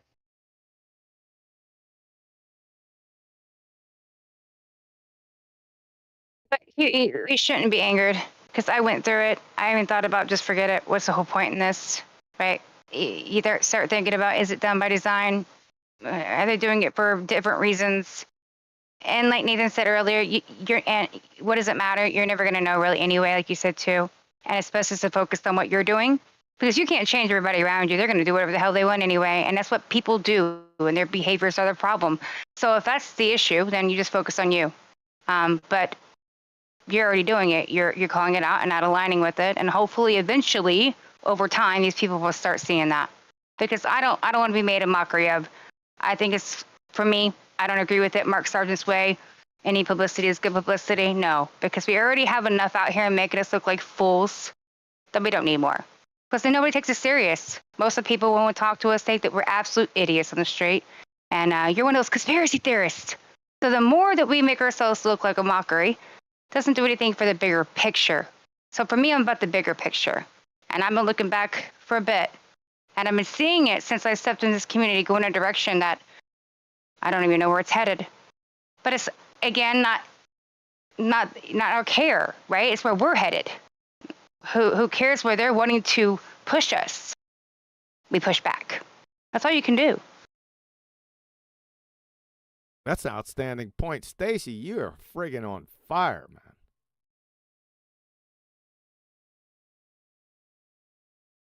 You just get tired of the nonsense and you say, what can you do to fix it? And you start realizing that the only way to fix things is fix things to yourself. And that's the journey of life. Honestly, it really is for me. Damn. So you're waxing philosophical on us now. Yeah, because I was out here debating, like we're out here trying to prove people what I'm standing on. Like, I want to shake people, right? I was angry at one time. What is wrong with y'all? And then I realized, no, I need to worry about what I'm thinking, what I'm feeling, what I'm doing. I mean, everybody's fighting over everything out here in this world. And the more I represent myself, it comes across more naturally. And people absorb that and take it on. It's an energy thing, like Nathan was saying. So if you feel it, know it, and live it and breathe it, people take it on.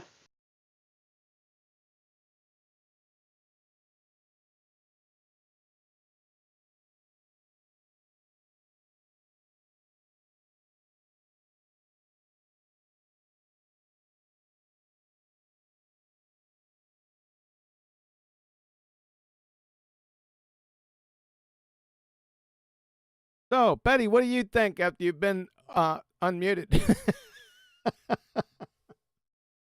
That I don't like to be muted.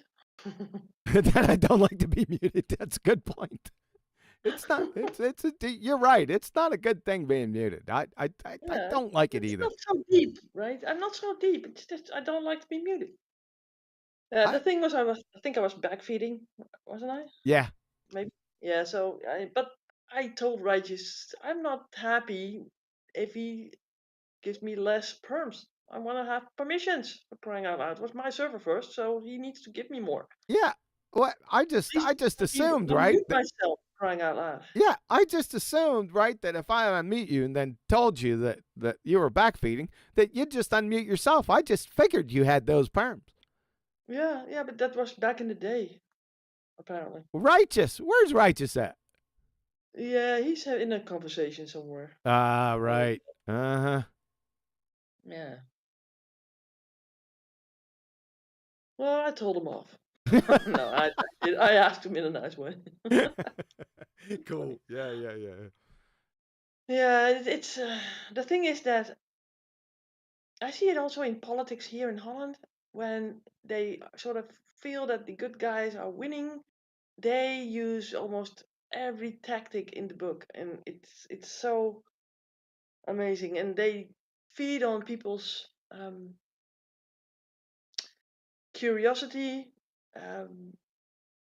lust for money, I would say, and people have lost the sense of adventure. So when there's something new on the scene, people want to run to it and explore, right? And the whole ether thing might be something like that. And also you got these guys, Pete and Pete, that said that water wasn't water or something like that. Man, you get into sort of hyper criticism or hyper skepticism. Yeah, skepticism, and it makes things ugly because these people that are in that hyper skepticism, they don't have any foundation anymore. Everything is basically bunk, right? Yes. And so you have to have a certain balance, and you can only basically claim what you can prove, or prove what you can claim, and something like that. You need to be able to prove it. Didn't Robert Bassano say something like that? What did he say? Yeah. What was his exact phrase? It was a good one. I used to turn it around on him all the time. Yeah, I know. That's what's funny. Yeah, something with the proof and stuff. I liked it when he said it with this dark voice. Anyone? What was that? It's not what you can bleep. It's what you can prove. I don't know. It's not about what you know, it's about what you can prove. Ah, that's what he Yeah. said. Yeah. Yeah. Well, sometimes you can know stuff, right? But then again, proving it is sometimes a little bit more difficult. But you have to do it because otherwise people won't believe it. And some people won't look into it, right? You have people that you want to show them the truth, but they don't want to look. Oh no, that's bunk. I'm not going to give it any time. It's basically also a good way of not having to do any investigation. Yeah, I've revised that saying in my own mind. So I wanna share it with you. It's not about how much you know. It's about what you do know you can prove. I think that's better. Sounds about right.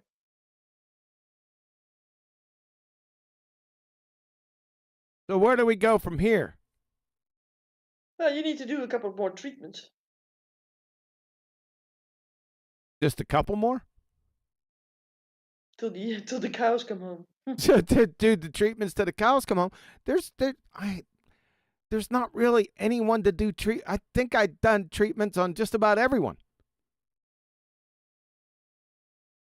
Keep doing them. Yeah, but there would be second and third and fourth treatments. So, some people need more treatments. Dude, you could do a treatment on my lower back. Chiropractic. Mine too. Break some bones. Too funny. Yep. So, according to Stacy, just keep doing what we're doing. If we keep on doing what we're doing, we'll always end up at the same place. You always get what you got. I just told that to my wife the other day. She kind of liked that. Then Are you always doing the same thing? I mean, we're always changing. And that's the point. If you keep doing exactly what you do, which is, I believe, as a human being, we change and we evolve, right? Yeah. I don't mean evolution like that. Please, that word evolve. I know. I do not mean that. If we change like that, like these conversations right here is changing your thought process already and how you might move forward. And a week from now, something else might happen. So just keep doing what we're doing, meaning exactly speaking the truth. You know what I mean? Talking to people every single day, sticking to honesty, sticking to evidence, and eventually hopefully we'll get someplace. And maybe we will come together and be different in a year from now. Hopefully a lot better than the last 2 or 3 years. I hope so. She's offering a seed of hope. Isn't that what we all live on? Because I think that's the only thing that keeps me going every day. And I wake up and I'm happy to put my feet on the ground. Like, hope. Very good point.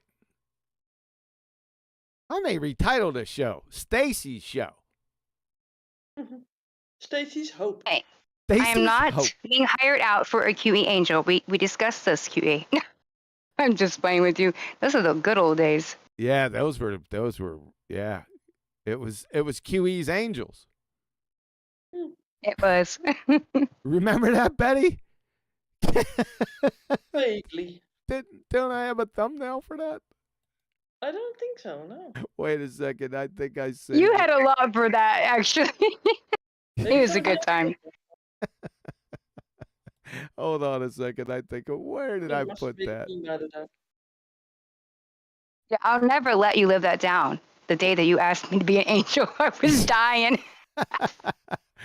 Like QE seriously right now. What the heck? You remember it, Betty. I don't know where I put it.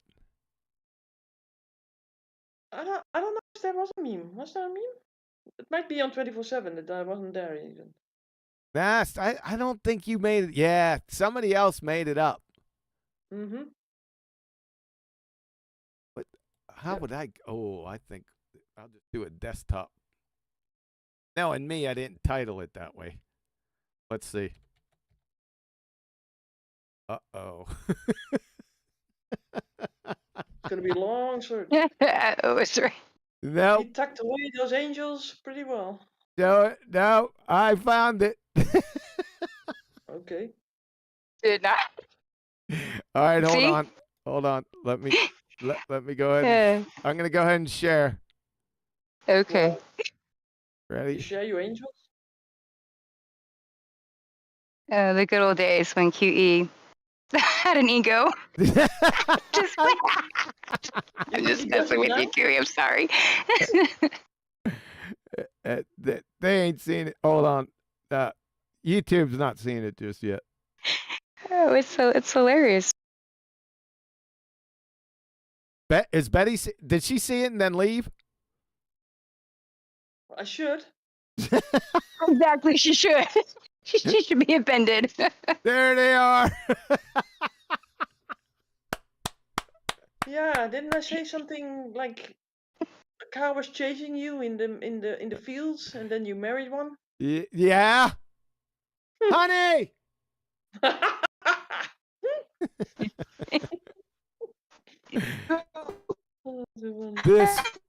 This is absolutely hilarious, folks. Talking about back in the day, that was a long time ago. This is not one of my memes. I wouldn't have made that. No, you did not make this. No. You should have. I'm gonna find the guy Remember that those days. These are the days when things were more concise around this time. And the people that were having the conversations and arguments were made to make sure that they had an argument of value, valid. And if it wasn't, and you were around, you definitely spoke up and held them to the fire, and people had that conversation. That needs to happen again. Well, he's not on 24/7 anymore, is he? Yeah, I jump Well, on there. I don't think. Well, Yeah, I jump on there. Yeah, I was on there the other night, but I have I thought such. that the whole 24/7 was like sort of empty now. Nah, it's on and off. I mean, this politics, the one I got banned from.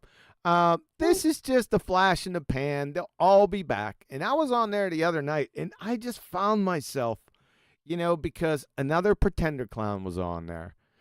And there was Peter the Great. There was Peter the Great. Yeah, Peter the Great, pretender clown. Oh God, it was bad. And I just got in there, and I'm not dogging, the hierarchy of the flat earthers that were in there. They were probably just bored, right? And just allowing him to hang himself, right? But I guess I was in there for about 30 seconds before I said, okay, I had enough of this. So I just tore him to shreds. And it was with such disdain and contempt that I felt I didn't feel good afterwards. So maybe I'm changing in that sense. Is that a new thing? The second part of it is that I didn't feel real good after it. Interesting. Now, I'm not saying this guy was a pure on pretender clown, delusional Dunning-Kruger. Yeah, so maybe things are changing on you instead of them. It was Not just gonna get that high if you don't chase the right things. You need a bigger, better high. You need a PhD to get you that high again. They're not going to give you that high. Yeah, he's being starving because he had them from breakfast, but now breakfast is not there. I anymore. did with some fava beans and a nice Chianti. Yeah, I know. You get closer to your mic, Betty. Oh yes, well, just now I was backfeeding and I'm muted, and now I'm too low. Backfeeding and muted. Yeah, To yeah, try that's to it, divert that's right. away from the fact that she's away from her mic and we can't hear her. Go ahead, divert away. See, now I forgot my train of thought already. What was I saying earlier? About the PhD and the fava beans and Yeah, yes. I remember you saying that you ate those for breakfast, but now you must be starving, but there's no PhD to eat. yeah, because you were following one of the chats or one of the comment forums, and they were threatening me with a PhD, and then you seen what I wrote. Threaten you with a PhD. That was back in the day too, boy. I like it. So what I'm going to set up for you is an honorary evolutionary biology PhD And that way, when anybody looks up your credentials, to be like, look at this guy, he's a flat earther, but he's an evolutionary PhD, he's a liar. Unless you give me $3. $3. Hold on, wait a minute, I messed up. Hold on, $3 million. Oh, $3 million. That's just my homage to The Spy, Austin Powers, bad guy, where he's like, he didn't know what money was because he was frozen for so long. And everyone was laughing at him for how much money he wanted to bribe everyone for. Super chat. Yeah. Super chat. Oh, I like how Flatsy says it. Better. Well, thank you. You're precious. It's Roger Ledwell. He said, start a university, offer real classes. Well, the I'd be- thank you, Roger, and thank you, Flatsy. The university is here, and the classes are all the videos. Just go into the playlists. There's classes. You'll be overwhelmed.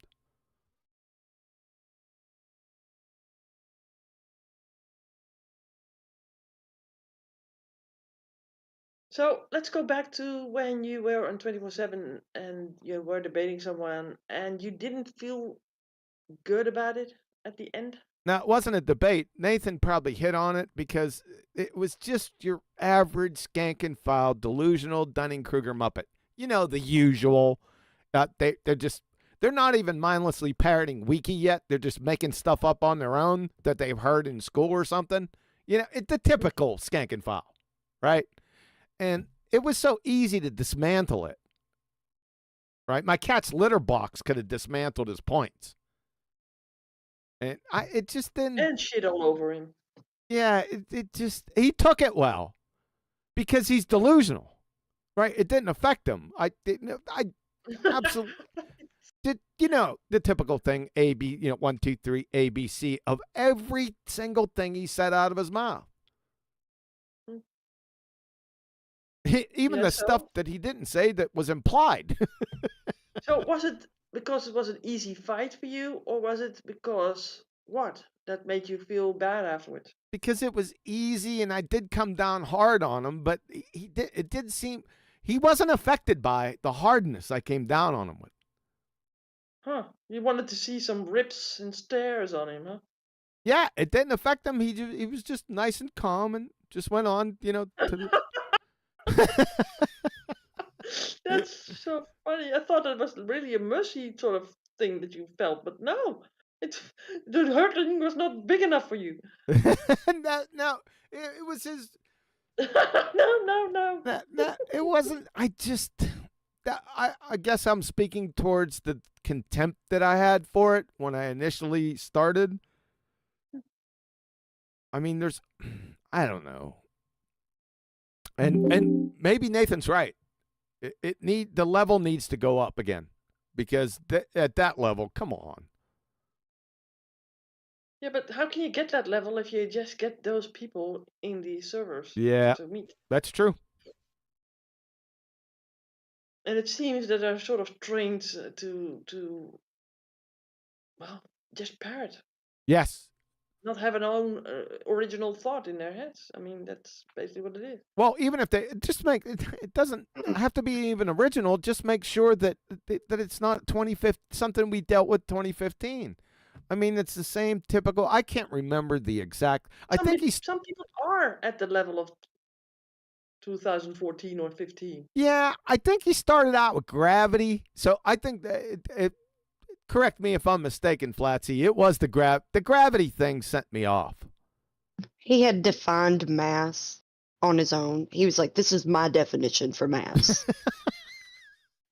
No, and after I said, okay, which gravity are you know the routine, which gravity are you talking about? Are you talking about Newtonian or Einsteinian? I think it got to that point, and he was all over Newton. And I said, well, you know that Newtonian mechanics, including universal law of gravitation, were debunked 108 years ago. You're a little bit behind on your continuing education credits. You know the routine, right? Mm-hmm. And then I showed him with like 8 citations, my usual routine, and it didn't faze him. He goes, yeah, I agree with that. I said, well, wait a second. How can you agree with what I just said and at the same time hold on to your point that you're with Newtonian gravity? That's brainwashing. Yeah, people that have two conflicting thoughts in their minds. It's doublethink. Yep. And it's brainwashing. Yep. So that went on for quite some time, probably 30, 45 minutes over. It went from gravity. I can't remember that unless Flatsy, you remember. I can't remember. It's like a nightmare. Is it recorded? Somewhere. Yeah, I think it maybe on Rumble or something like that. I can't remember. Yeah, you went over a lot of things because you would destroy him, tell him to shut up, and then he'd come back, and then you would destroy him on another point. It was painful. It was really painful. Yeah. It didn't affect him though, did it? Oh gosh, no. Nope. It's like a special kind of sort of person to have that. It's It like No, sorry. go ahead. No, go ahead. It's like these people like to play the psychoanalyst type when they come in the room, but they're the ones. It's ironic because they're the ones that don't seem to be able to get it. You know. They need to psychoanalyze themselves. And then, the other thing, the one I remember is we got into, gas pressure, and I got into, this describe evaporation, because he kept on saying the gas molecules accelerate down, go down, go boom, boom, and with you, go splash, splash. But, and I said, well, okay, so gas molecules do that after he screwed up evaporation. I said, okay, Nathan, you'd love this. I said, so being that gas molecules accelerate downward, that would mean that they were produced up high in the atmo. Can you tell us where there are gases produced up high in the atmo for them to accelerate down? There's no way out of that, right? So that was another train wreck. But that didn't impress him much. Huh? No, he said, I agree with what you said. I said, well, wait a second. How can you agree? It was that sort of thing with everything. He said, well, I agree with what you say. My comeback, but that agreement would put in contradiction his claim. Every single time. How many times he do that, Flatsy? About 5 times. Yeah. Oh, I kind of like those guys. Yeah, I was just, and at the end, I was like, the heck am I doing Everybody here? sees it, but they don't see it themselves. Yeah, it was pretty bad. Okay, we have somebody in the chat, Betty. Oh, yeah? Yeah, Mark. Well, there's a few people in chat, but Marcella Mayhew. Here's what they said. Who started that childish boom boom nonsense? You did, didn't you? That was me. Yeah. Now, it wasn't you. It's Thunderfoot. For Thunderfoot. No, I started to go down, go boom boom, and then Betty started and added on, go splash splash. Yeah. Which you failed to parrot correctly for the longest of times. I think I heard it once. Yeah, because I told him like a couple days before that to add it to the end. Yeah, so that was me. The other one that Nathan said earlier that I'm also responsible for, by the way, is share your pain. Of course, I stole that off Star Trek, but I introduced it to the community because there was a lot of pain back then for the Baltards, that's for sure. Say again? It's very appropriate. It is their mental pain. Yes.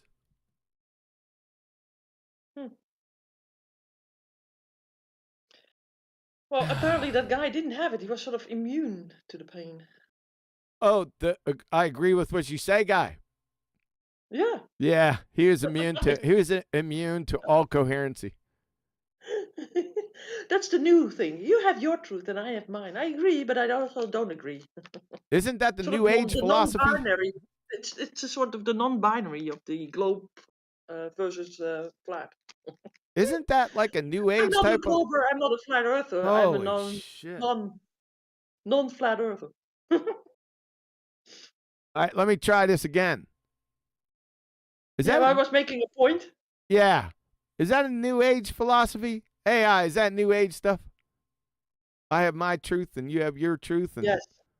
It's the Gen Z truth. I got you. Thing. And then I really got into him. I said, have you no honor? Have you no shame? So we got down to that level. Oh my goodness. And? Did he? He didn't answer that. Have you ever? No one's asked me. Have you no shame?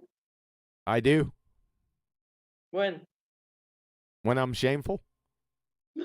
When? He said when. I was thinking the same thing. I said sometimes. That's what I said over here. When you're on the toilet? I very rarely have no honor. Ooh, don't start about the honor because he's very keen on that. Never ever start on honor with QE because if you want World War III, that's it. Start right there. The worst I'd have to say, the worst of the worst is betrayal.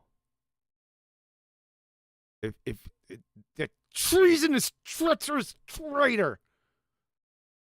Yeah, don't go. That's why you don't like them to use your stuff because that feels like treachery too, huh? Yeah, it's not that. It was so cringe the way he did it because he had no depth with it, and he didn't give. It's not like I wanted credit for it. It's not like that. It was just. It's hard to explain. Just here, because I was shocked, right? Because I'm just bebopping, trying to listen, because the Creation versus Atheism, which is on BALLBUSTERS, by the way, on Saturday at 2 p.m. U.S. Central, 8 p.m. UK, and I'm going to do it right, as I've done it right like 25 times before. But having said that, it was just so cringe. Like I'm sitting here bebopping around doing, and I'm hearing with some semblance of the direct consequential arrangement of my arguments. Yeah. He not only did it once in a debate, he come on his channel and did a whole education spot on it, doing the same thing. I don't know. Like he must really love you. Yeah, he must. And like you and Nathan said, imitation is the greatest form of flattery. I got that. It's not that.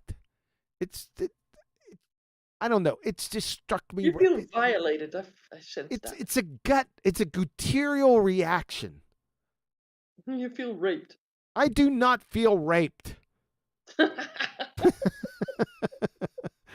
I wish I did. No, my goodness. Oh my goodness. No, it's not that. Like I said, it's not mine. Because he did it. It's so liony, just that sore rat weasel mentality that I can't claim. It's not plagiarism, right? Because he didn't use any of my written arguments. He just used all the support that I had for those said arguments. Follow? Mm-hmm. Yeah. And it appeared that he was aware of that. Yeah. Otherwise, you would have used his stuff completely. So, I don't know. It's just cringe. You'd have to listen. QE, Go ahead. What did you want to happen? You to put the information out and then for it to never go anywhere? No. The exact opposite. I put it out there because I want people to take it. Yes. Yeah. So, I mean, the whole thing, I'm a big supporter of you, and I don't like that guy, but I just don't see the whole point. Oh, you in don't complaining see, about who you don't see why you don't see why it was cringe for me.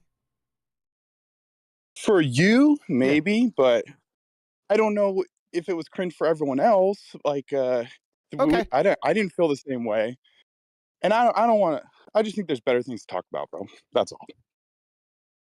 Okay, that's fair enough. Yeah, I don't mind the information getting that. See, that's where I'm torn. You follow?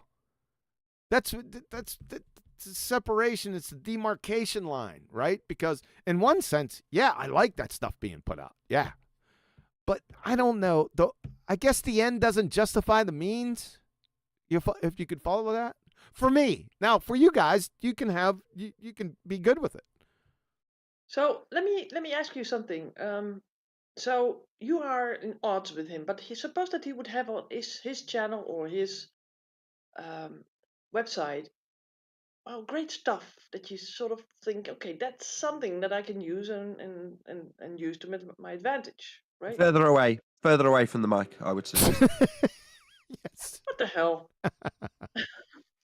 And then wouldn't you just take that as well? I mean, wouldn't you take that information and run with it as well? I don't. I guess I Or would. do you not go, especially because you already sort of exposed these people? You wouldn't go for the good stuff from them. Yeah, but I wouldn't do it I wouldn't take it sequentially.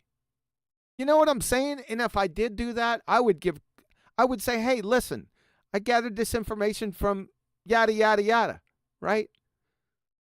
Even though you had treatments on him and nasty comments of whatever, were at odds with the guy.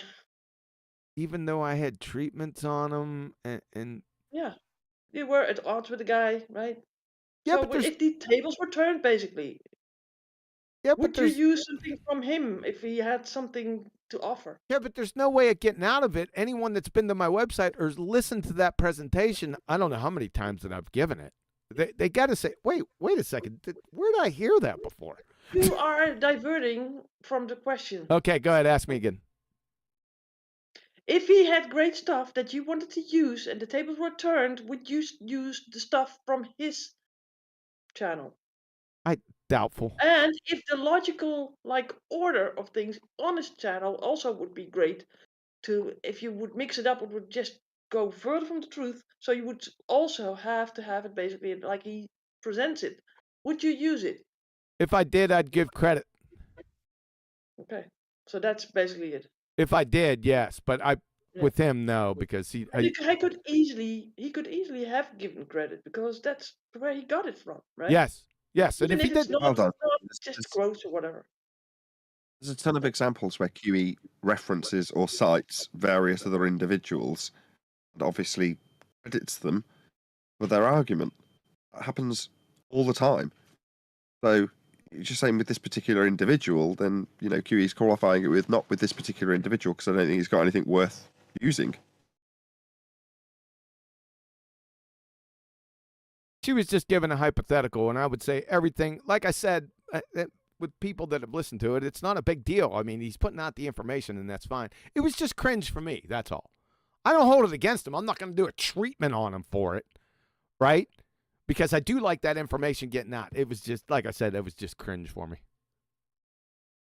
It's not a big deal. We can move on. It's not, Yeah, I think that if you use something from someone, even if you are not always at odds with someone, I mean, on the right sort of track with someone, just give credit, right? Yes. It's a big deal. Yeah, it's not. Yeah. It's just should, Yeah. but he can't do it. There's no way he could do that. Yeah. Right there, yeah, he's hamstrung. He couldn't do that. Yeah. Nope.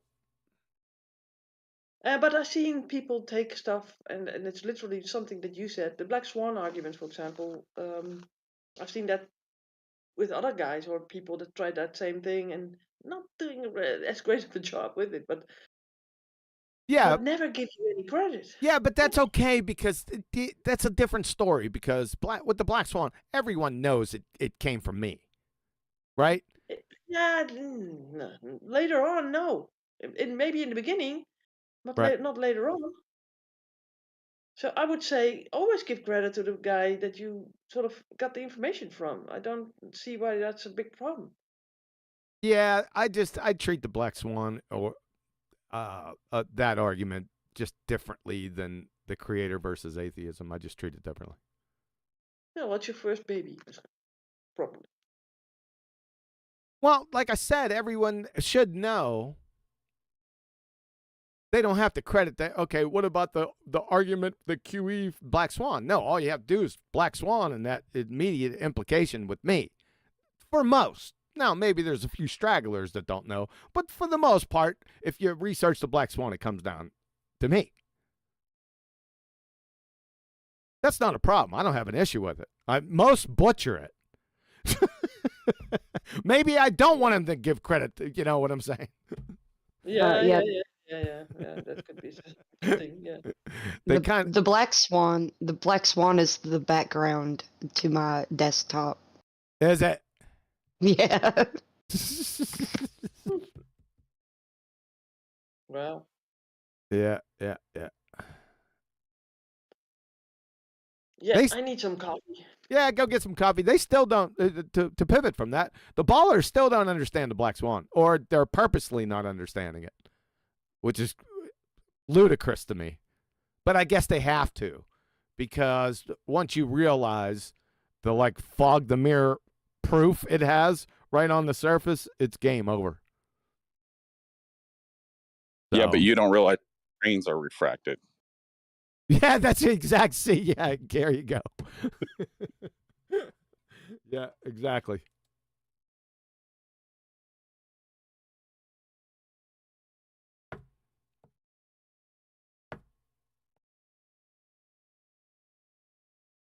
So, like I said, super chat. Vlad on Flat Earth. Happy Thanksgiving, QE, and everyone in US, and shout out to Discord gang. Thank you, buddy. Yeah, thank you, Vlad. Appreciate it. Yep, happy Thanksgiving, guys. Yeah, it's right around. Man, time just flies, boy. But it's right around the corner. I'm kind of looking forward to it. Like I said, I'm looking forward to the sides, not so much the turkey. Get together with family. I like this time of year. I don't like. They need to change. Off on a different topic. They need to change this daylight savings time nonsense. 5 o'clock, I'm turning around. It's dark outside. That's some nonsense. They need to change that. You have your people get with my people, and let's change that nonsense.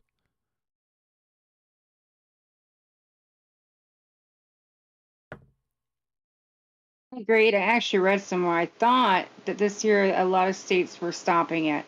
I'm not sure on that for a fact, on what state or whatnot, but there are actually, I believe, states stopping it this year altogether. I was going to do it just out of spite, but Betty said that was probably not a good idea because I'd be off the sheet of music. It would be funny though. Just take control of it. Say again? Lost in time. I'm sorry, Lost Betty. in time. Lost in time. Thanks. Which is a nice bridge to the Time Bandits. Huh? We hope that Adam can do the presentation soon, of course. Yeah, I hope soon that he's feeling we'll stick better. with him. And, yeah, I hope that he will feel better soon. Yeah, that's a difficult situation. So yes, it is. Yeah, and it took me a while to get beyond that myself. Yeah, So it's not an easy thing. No. No. So Adam is ace, and good luck to you, Adam, and best wishes. He'll be here before you know it. By the way, people that are missing, like where's Neil, for example? Oh, we were talking about that yesterday, or not yesterday, on Nathan's show. In fact, it was weeks ago when I was putting out messages to him on Skype, because I don't think anyone has his personal, like phone number or anything. No. And we're trying to reach out to him just to make sure he's okay. Yeah. But no, there's been nothing, silence. I think Brian had sent him a Skype message, and somebody did view it. You know how you see the little picture avatar down there when somebody has at least looked at your message? Yeah. So he But said not the response. he said he's seen that, but that's it. Nothing in response. No. Wow. Did we do anything wrong? I don't think so. Hmm. But you never know what people, take personal and stuff, right? You always have to be careful with that. Even though Neil, I mean, you could get away with just about anything with Neil because that's why I said if I'd say anything to Neil, I knew he could take it. Mm-hmm. With some people, I don't go there because I know they can't handle it. So I would just, I'd walk on eggshells. With some people, like Nathan and Brian, I walk on eggshells. But with Neil, I could just let her, I could just let her fly, right? Mm-hmm. But I don't think I let anything fly around the time that I don't think I really let anything fly to him anyway. No, that must be Nathan that did something. So I'm thinking. Or maybe he's in rehab for watching too much shows. I don't know that it's very strange to me. Because apparently he can sort of kill from a distance. Yeah. You know what that leads me to thinking is that maybe amongst the inner realm, the inner sanctum, that we ought to exchange like contact information. Yeah, because if Discord or Skype or something else just falls down, right, or breaks apart, you never know what happens to people, Yeah, that's correct. I remember you had that debate with Rumpus and that guy that did the judging or whatever. It was the moderator. It was paper. Yeah, and he sort of did something to himself, and some people knew about it and could tell about it, but otherwise we would have never known what would happen to certain Yes. people. It's Yeah. really weird if I might people put that fall out. away. I may put that out. Sorry, I'm rumpusing you again. I may put that out in BALLBUSTERS. Maybe we need to do that. Yeah, some other or maybe contact stuff from family members or something that you could at least sort of inform. Yes. Where you're at. Yeah. Yes. John, send me your carrier pigeon.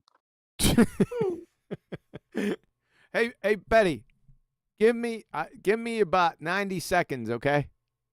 90 seconds. I wanted to make coffee for myself.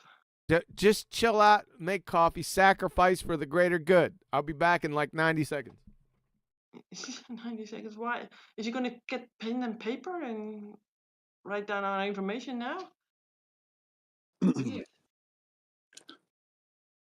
Betty, I was listening the other day, and when those guys didn't say anything about flat Earth when they were shooting arrows, and you called them wussies, I was laughing so hard.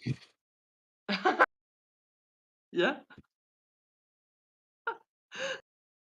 Yeah. Well, I sometimes feel that certain people in platforms that are like far off, they dare say anything, right? But if you are in a group, a strange group of people, and you're there live, some people will just shut up and not say anything, right? And yeah, everybody's different in that direction. But sometimes I feel that some people that have the biggest mouth on air and online don't have it in real life. That's Well, I'm the guy who chases down school buses of children. Exactly. So if someone's gonna give me a T-ball at the shooting range, no, I'm gonna swing. It's a T-ball. It's just like an easy ball to hit. Yeah. Okay. So how do you do that when you are amongst new people, for example? How do I introduce it? Yeah. So when you in a crowd or maybe on a party somewhere or somewhere new, and you have to start a conversation, will you go there immediately, or will you just chill and say, okay, I'm not going to go there? Well, the last week I've been showing videos I've taken of stars with my P1000, and I just love how nobody knows what they are. And one guy said it looks like a portal, and a lot of people say it looks like a reflection, and then we start talking about the waters above. But I just think it's interesting how no one knows what real stars look like. So I've just been showing them videos of my stars the last week. But there's so many ways to talk about it. There's just a million ways. It just depends on who I'm talking to. Are they Christian? What do they do for work? Are they interested in certain things? Like, you know, if I'm talking to a pilot, my conversation is going to be different than when I'm talking to a land surveyor or someone who does construction, you know? Yeah, But it's interesting because you can go any which way, right? With construction, it's like flat and level and horizons and that sort of stuff. But with a pilot, might go to flight and higher distances and that sort of stuff. But you have to admit, too, that it is much harder to share flat Earth in person than it is online. I mean, it is so easy to be bold online, but in person's a little different. And you have different responses too. I mean, people laugh it away, people walk away, people getting angry, right? It's really also a thing. And what I've noticed is that they wanna not hear your arguments. They hear you say, okay, I'm a flat earther, for example, and then they are sort of wanting to evangelize you back to the ball, right? They want to have basically say, yeah, but it's about this and that and the other. And I'm thinking, yeah, I know that already. You don't need to convince me of that. That's something that was already taught to me. But why You aren't know, you interested in what I have to bring to the table? because they're on a completely different frequency. So when you're tuned into NASA and Flat Earther starts telling you the truth, and all you've done all your life is reject the truth, well, then everything we say is going to sound like wah, wah, wah, wah, wah, Charlie Brown. Yeah, exactly. Yeah. The same way when I watch the news, I'm like, holy shit, turn this crap off. I can't stand that frequency. It's all garbage. I can see straight through the lies and the propaganda. So, and the fear mongering. Yeah. So, it's the same thing for us. Yeah, and But also when you're on the street, you have no evidence to show, just the words that you're saying. I mean, you can't show quotes, let them see quotes, or look at pictures. You have to have them on your phone ready to go. But basically, if you have that, and that makes it difficult too. I mean, you have to basically get to people's imaginations, or be really good with words. I think. I like sharing because it's a two tests. It's a test of the heart and it's a test of the mind. Because even if they can't figure it out intellectually, you can still gauge whether or not they have some form of compassion, or they're just like a complete psychopath who's going to call you names and totally dismiss you, because that's a condition of the heart. So you get to see what's going on upstairs and what's going on in their chest. So that's one of the reasons I always like sharing it. Mm-hmm. Yeah, are you a guy that doesn't like the chit chat, just the superficial chats? If you talk to someone, you really want to go to the, to the heart, basically, of people. Oh yeah, the talks about the weather and stuff. Yeah, it's all pretty boring. Pretty boring. So yeah, how are you with family members, for example? Because I kind of sort of understand with my family members, it's just chitter chatter, and I want to get into some depth, but I will never get there. It's frustrating. So how do you have that at home? Yeah, like my mom and my little brothers really come around, but my stepdad, we don't even talk anymore. Whoa. We're on completely different wavelengths. So Amazing, isn't it? like the Bible says, you know, he came to not bring everyone together, but in some ways divide. It's kind of crazy how that happens.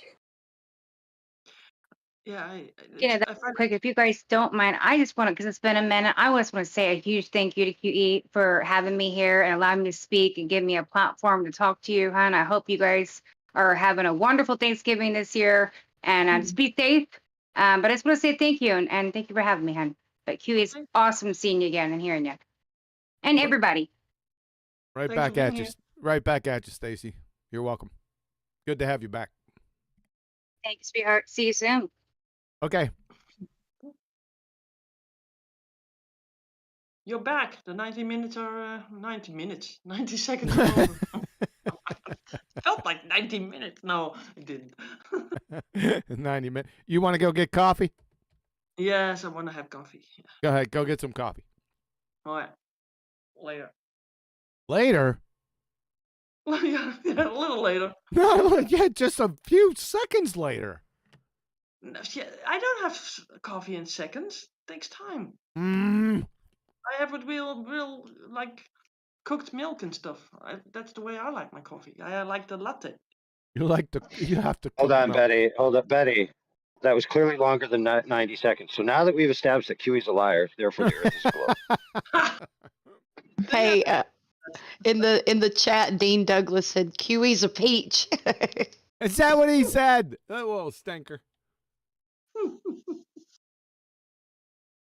That's what I say. Kiwi, you're the best. I'm not trying to change the subject, but did you guys see the SpaceX rocket explode? No. When? Or a day or two ago. Huh. And it exploded in a way like it looked like it hit something. It was weird. It definitely worth checking out.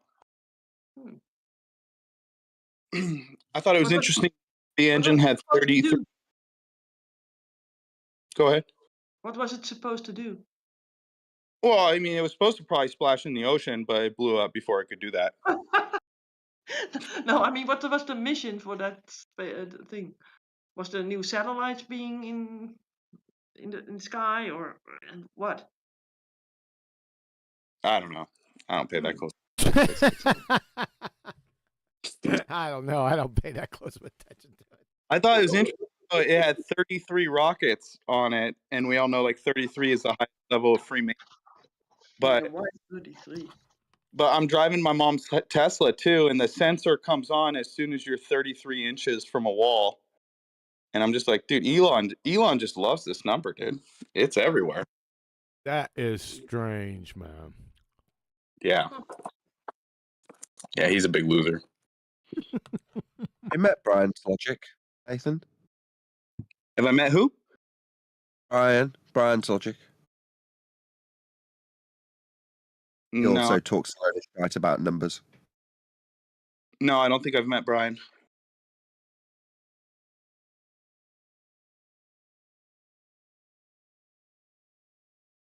Still here. He's not even here.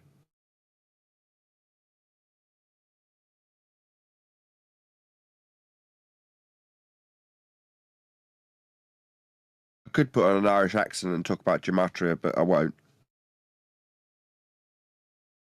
Well, to fill the space, please do.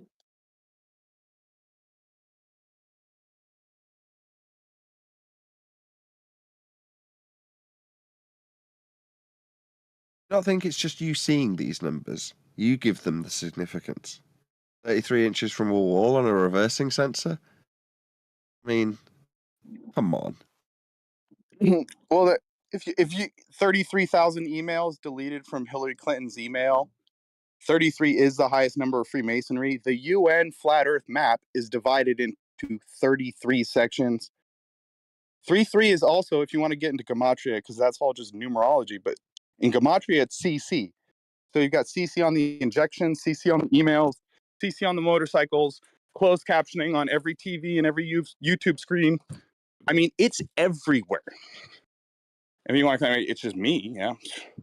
I'm not saying I get the argument that it's hoax code. So when you say Hillary's emails, right, 33 is a massive number that goes onto a headline.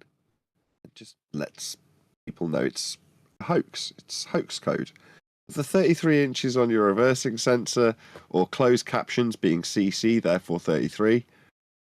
Because what? Why does that hoax code need to be on the closed caption? Why does it need to infer 33 for anything? Yeah, that's why I didn't make it like my mission to go into numerology and gematria. Like, I don't even think I've made a video on it once out of the 850 videos I've made. I just find it interesting. Fair enough.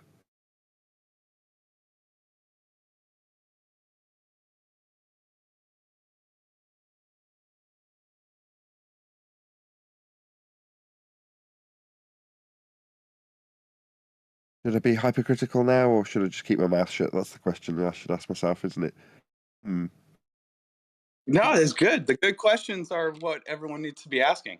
So the tough ones, I don't mind it, bro. Not really necessarily that I've got questions about gematria or hoax code.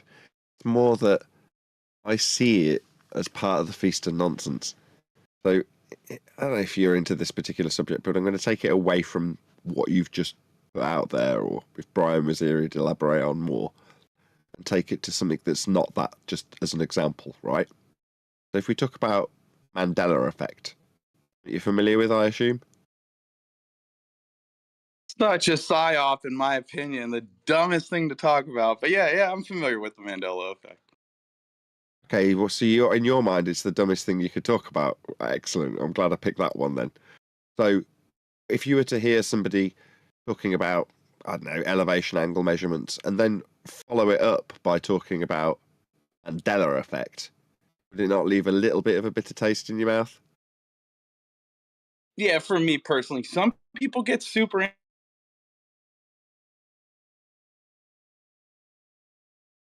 Your appeal to consensus got cut off. Your mic got cut off a bit.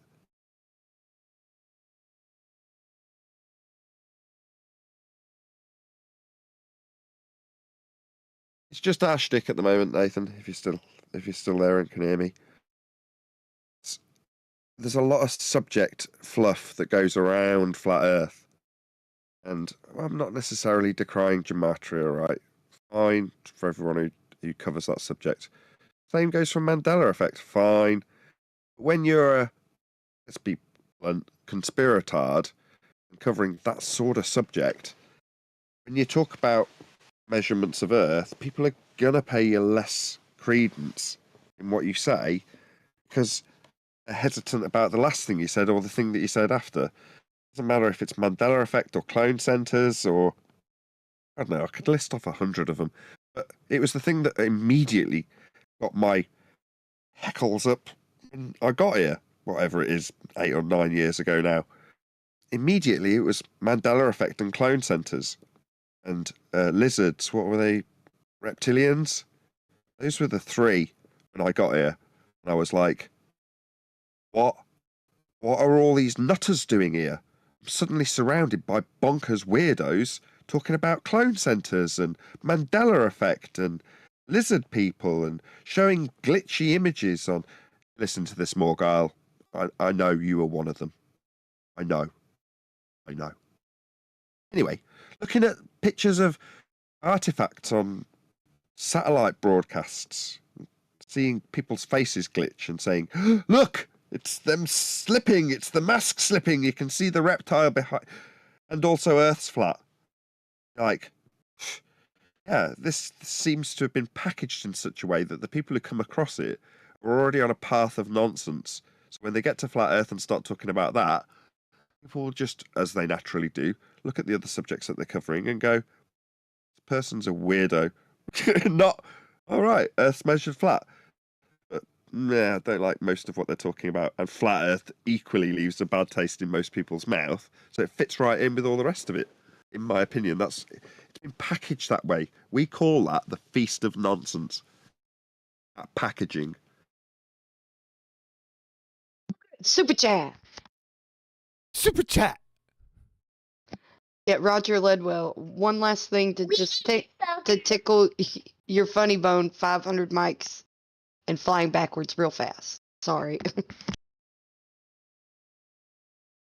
Like you say, how's my computer? It's doing really well. It's streamed for 3.5 hours now without any issue being put under all sorts of different loads. So you can almost guarantee that tomorrow it'll fail after 45 minutes of live streaming. I love the cynical nature you got now. It's priceless. I've done it all day. All I've done all day since starting, right? So I got up, took my kid to a class. The car had an issue, so I brought it back home and took it to the garage. They got back in touch with parts, and then it was lunchtime, and I started setting up, right? That was my day. From that point to this, I've not moved from this chair, with the exception of bathroom breaks and coffee breaks, which take minutes. And then all I've done is sit in front of it and multiple 2-hour, 3-hour, and now another 3-hour live stream since the live stream that I did initially that failed after 45 minutes. So I can be assured that tomorrow it will definitely not do the same thing, but it will. Anyway, there's my gripe over. I just want to get that in there. Also, where I bid farewell to my live audience of 3 people who have been listening to things go wrong for the last 7 hours.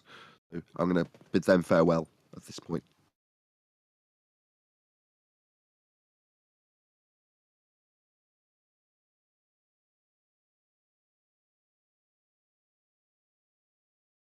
Does that mean you're coming back?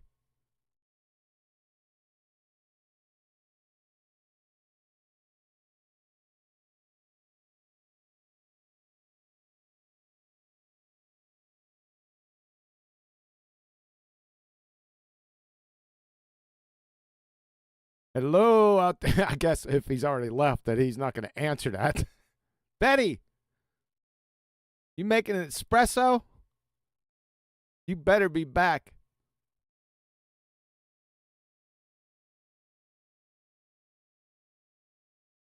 No, she's not back here. I'm all by me onesie, except for the amount of people that are already in here. I'm with you, QE. Aren't you always? In spirit. This was a pretty good darn show.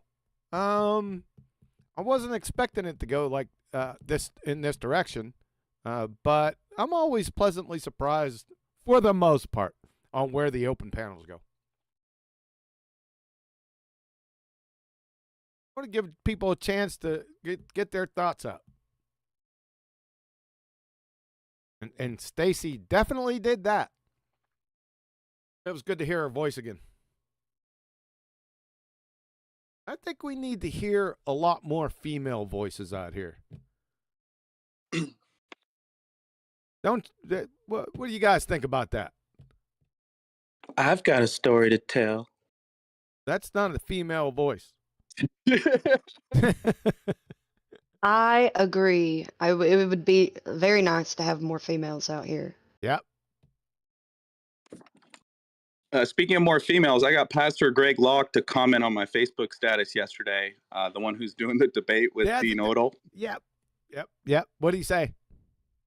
I said, shout out Pastor Greg Locke. He's made more flat earthers than any Glober this year. And he commented, someone said, what's going on or what happened? And he said, oh, Nathan's being sarcastic. The debate hasn't happened yet.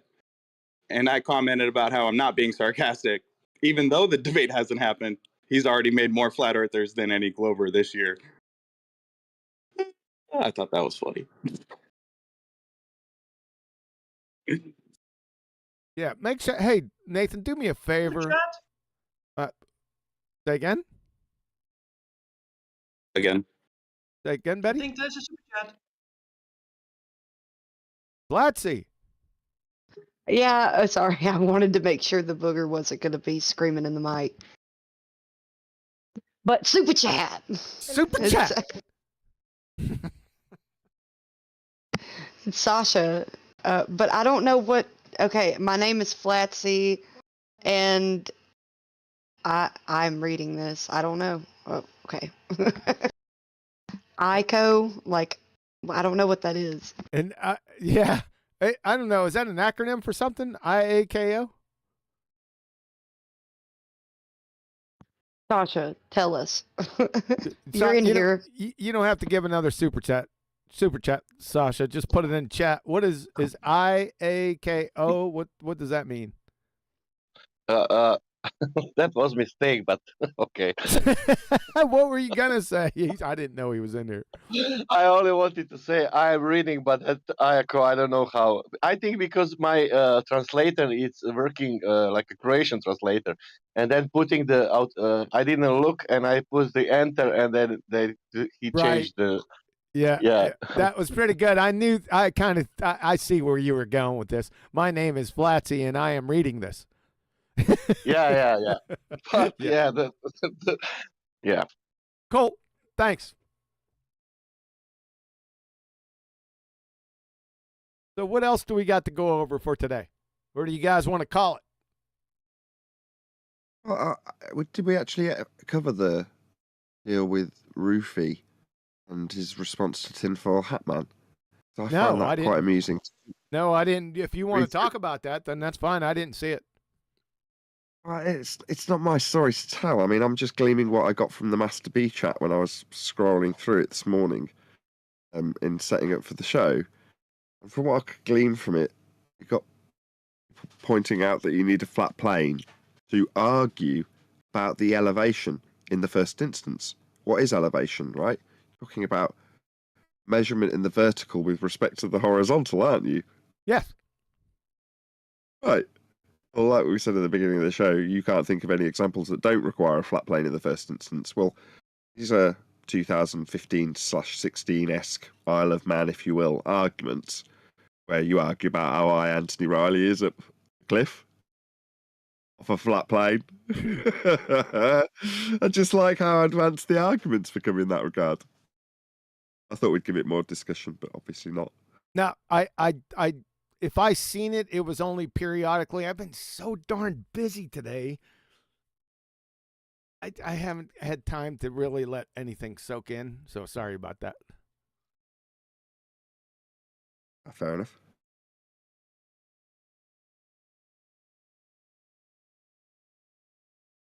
Sorry, I'm doing something that I'm doing something else. Forced to do something else right now. This ain't my show. I mean, I'm not even the co-host here, so if there's dead air. Oh, I don't mind those moments of silence between friends. I kind of embrace them. I know you don't like that. No, I don't.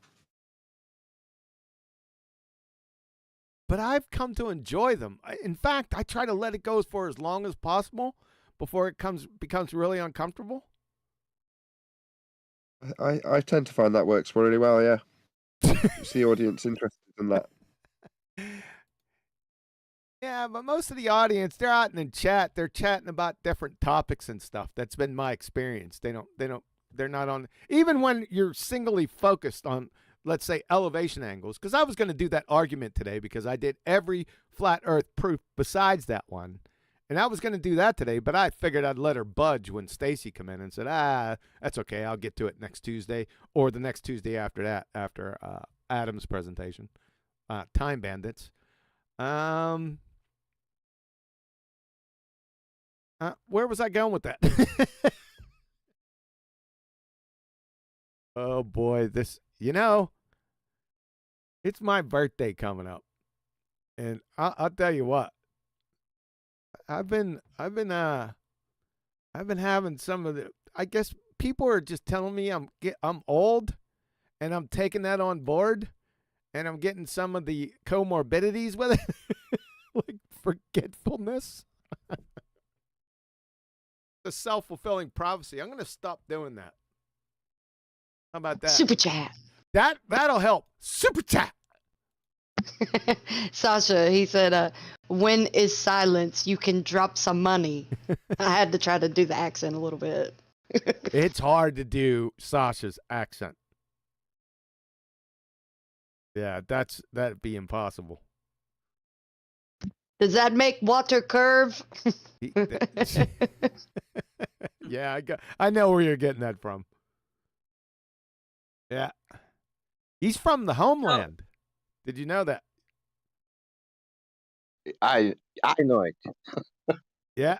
Unitox Famu Sasha's from the homeland, from Croatia. Aren't you? I'm not, Yeah, but my grandparents. Couple of generations removed.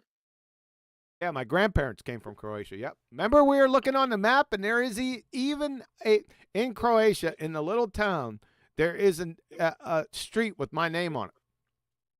Yeah, and it also means something. It's connected with military and then officers. Your second name, something like that. Really? It means Isn't that ironic? Yeah. That's ironic. I didn't know that. You need to send some more information on that, Sasha. Yeah, and I think it's two regions. You must find out to tell me where precisely you are to see. But it's not so much how to say that's a second name, surnames. I can't remember, Betty. That was so long ago when we went and did that, Yeah. right? That was years and years ago. We went over the map even, right? We went to the map and Googled it and Yep. went over the region. Yep. And also went through some information, immigration sort of like stuff or whatever, like families and Yeah. family trees, right? Yep. That was quite interesting. We had a little good time right there. I think one of my family members had done it, but they didn't share it with anyone. Yeah, that's so bad. Why don't people share that anymore? Why is not anybody interested in their grandparents and legacy, right? I agree. Yeah. Super chat. Super chat. So it was supposed to be Miles. So let me go back. The spelling today. Yeah. So one last thing to just tickle your funny bone. 500 miles and flying backwards real fast. Oh yeah, he's Roger. He's talking about our little interlude with what was his name, Betty? We just talked about him yesterday, didn't we? Interlude with whom? With Mr. 500 miles an hour in a plane flying Danny T. backwards. Danny T. Danny T. Yeah, yeah. That's what I think, Roger. That's what he's implying that. That was classic, by the way. You'll never hear any. I've never heard anything like that in the 8 years I've been out here. That was so that I cornered him, and there was no way out. And he, instead of leaving, he had the intestinal fortitude to just lay it out. Right. I have never heard anything like that. Have you? That somebody says that planes fly backwards? Yeah, to that extent, you know, the step by step. Well, we had Rumpus saying that if you have a good enough telescope, you could see yourself in the. Yeah, right? but that's different. This was a step by step taking him by his short hairs from not a long ways, but step by step down to the point where he had to. How would you say? Second. Buckle down. Buckle down. Yeah, down to the point where there was no way out, and there was no way out of it, and he had to state what his implied point was. I've never heard anything like that before. Yep. And maybe it was because of my stick-to-itiveness, because I wouldn't let him get away. I'm like, well, wait. Stick-to-itiveness? Yeah, stick-to-itiveness. Huh. Okay. All right. So we can just make up words. That's not a made-up word. That's an actual word. Is it? Yeah. QE makes up words like crazy. Yeah. I'm not convinced. Prove it. Prove it. All right. 1 second. Stick to it. Did I spell it wrong? To it. Well, that's the first thing that you need to know. Good one, Betty. Isn't it? Stick-to-itiveness. Britannica Dictionary definition of stick-to-itiveness. The quality that allows someone to continue trying to do something even though it is difficult or unpleasant. How about that? That's spot on. All right. Well, told you it was a could word. have read that by a definition you made up yourself. You have to see it. I didn't make that. No. What do you mean? Did I have to present it? Prove it while we see it. Don't you overtalk. You shut your mouth when you're talking to me. Yes. All right. Okay. You can't see it yet, but there it is right here. Britannica Dictionary.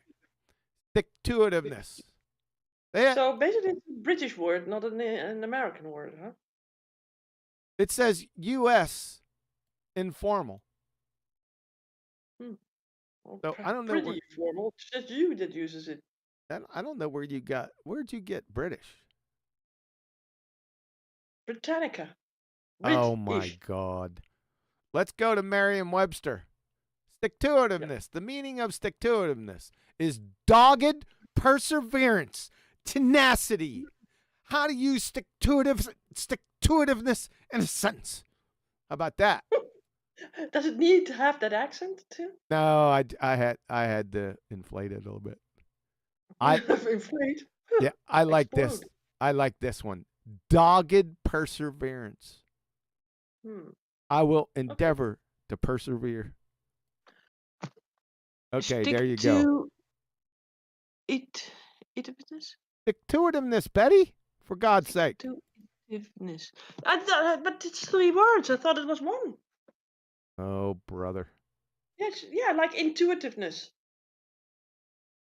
Intuition, right? It's 1 word, but stick to and then intuitive. And intuitive. Yep, I think you pronounce it wrong. Let us hear it in the pronunciation thingy. Well, you got a super chat, and I think it's from Roger. Super chat. Super chat. Yeah, it's Roger again, but he sent the same thing about the miles. Yeah, we went back and read out your one that said Mike's. We read out your super chat again with the correct word, Roger. Roger that. 10-4. Over. Betty, Roger that. Unbelievable. Otherwise you would have done it. Come on.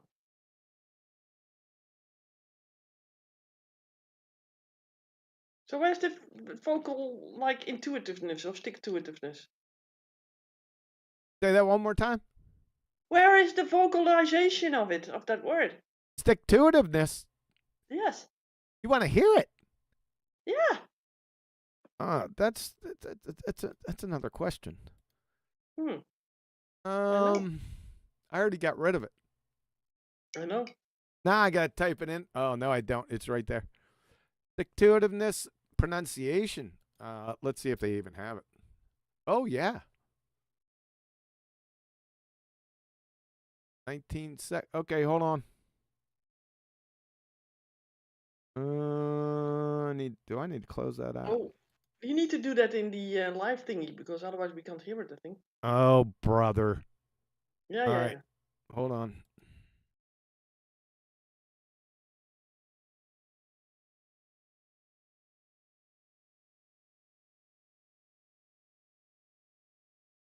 Stick-to-itiveness. Stick-to-itiveness. Stick-to-itiveness. Stick-to-itiveness. Stick-to-itiveness. No, it's not. What's this? Yeah. Stick-to-itiveness. What toit? Yeah, but that's what it says. It's not intuitive, not intuitive. That's with a U. Stick-to-itiveness. That's not stick-toit. Pick another one. Maybe this one is like shit. How to pronounce stick. There isn't anymore. It's just that one. Huh. Oh, there's a long one, 10 minutes, but that's not pronunciation. We ain't doing that. Wait a minute, underneath. Wait a second. Go a little bit downwards. How about this one?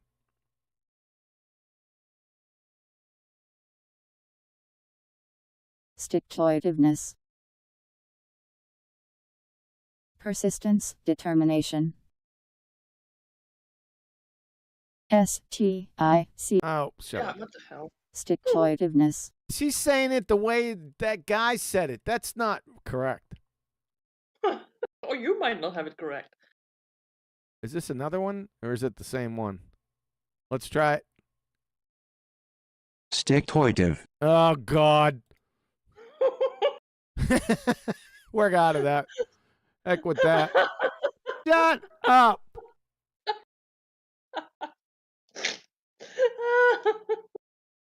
Too funny. This is so funny. You don't even know how to pronounce this. This is stick-to-itiveness. That's how you pronounce it. They're mispronouncing it. That's stupid. Not stick-to-itiveness, but because that was a U, mister. Stick-to-itiveness. Everyone knows what that means, and I'm saying it correctly. They're not. Yeah, stick-to-itiveness. Oi. Oi, oi, oi. It's not a goiter. Stick-toitiveness. Yeah, that's pretty lame.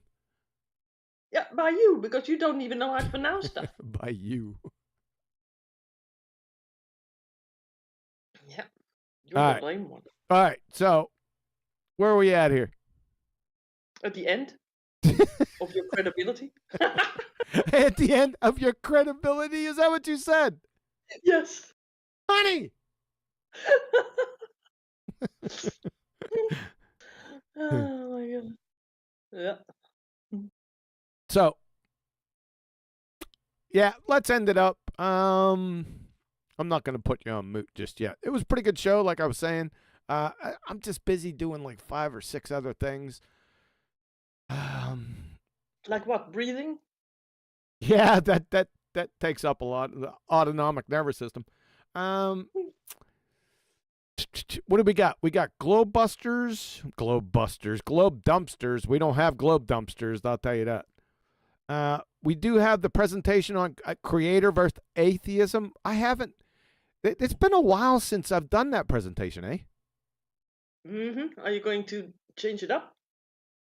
There's 2 presentations. There's the full presentation. Yeah, I may take a look at it. I don't think it was pristine when I left it the last time. And then there's the presentation that's on the Globe Terminator website. It's doesn't have everything in that on the website because I wanted to trim it down a little bit to make it more usable for the website. So I may go with the presentation aspect of it this time. Yeah, do that because you can show off your knowledgeable facts about this. Knowledgeable facts. Yeah, there's actual arguments that go, not just the headlines. There's actually cowbell. Exactly. Yeah. For God's sake. That's where we come in. Moo. Oh, there's a new angle to that. What's that? Creatorism. Creatorism. Haven't you heard it a million times? I don't believe in God. I believe in the creator. Right? From all the flat earthers, right? Oh my God. Brother. Betty says, oh God. Yeah, that's ridiculous. That's just nonsensical buffoonery. Okay, Betty, any final words? Why don't you take us home? How about that? Did you say moo? Yes. Ah! You're in rare form tonight. Moo. You wanted the cowbell, so I said moo. Oh, I thought you were referencing back to the QE cuties. Yeah, also. Yeah, the yeah. angels, right? They had big cowbells on their necks. They Didn't you did. notice? They did. Yes, they did. That was really something. I knew I kept that for. I knew I kept it for a reason too. Yeah, because it contains cows and cowbells. Yeah. All right. All right, guys. Hey, listen out there. Happy Thanksgiving. I hope that for you and yours. And like I said, we'll be back here. We'll be back here on BALLBUSTERS on Saturday, and it'll be creator versus atheism. Yep, like it. Yeah, I do too. Are you going to be? Hopefully tune in from afar, but not live on the chat. But I might. Well, you'll be tuning in from. Okay, yeah. I was just going to ask you maybe you could show up for that one, but yeah, yeah, I understand. I got it. Okay, guys. I hope you liked the show as much as I did. I didn't know where it was going, especially most of the open panels. I actually don't know where they go. They have a life of their own. So I hope you enjoyed it. Appreciate the super chats, and I'll catch you on the flip side. So QE out. According to the general theory of relativity, gravity is not a force. There are no gravitational fields. Gravity is kind of an illusion. What the hell did you just say? Gravity is kind of an illusion.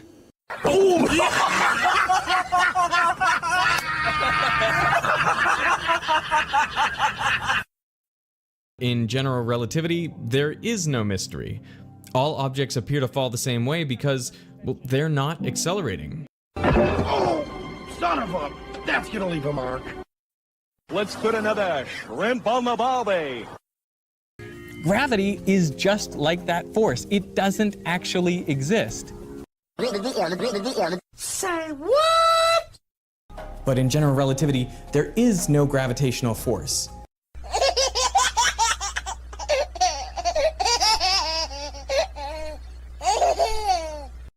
There is no gravitational field. Gravitational fields do not exist.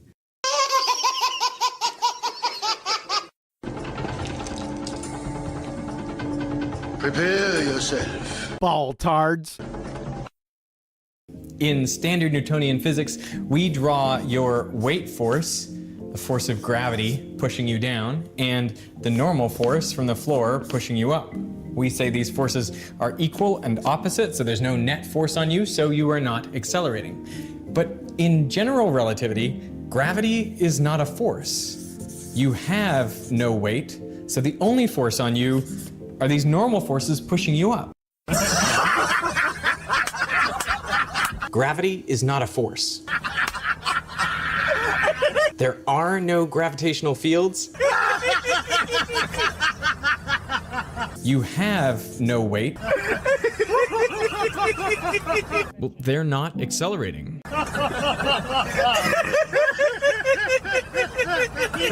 Gravity is kind of an illusion.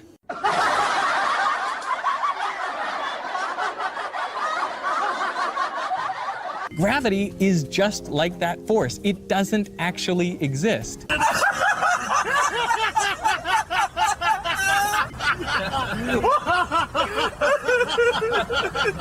Hello, baby.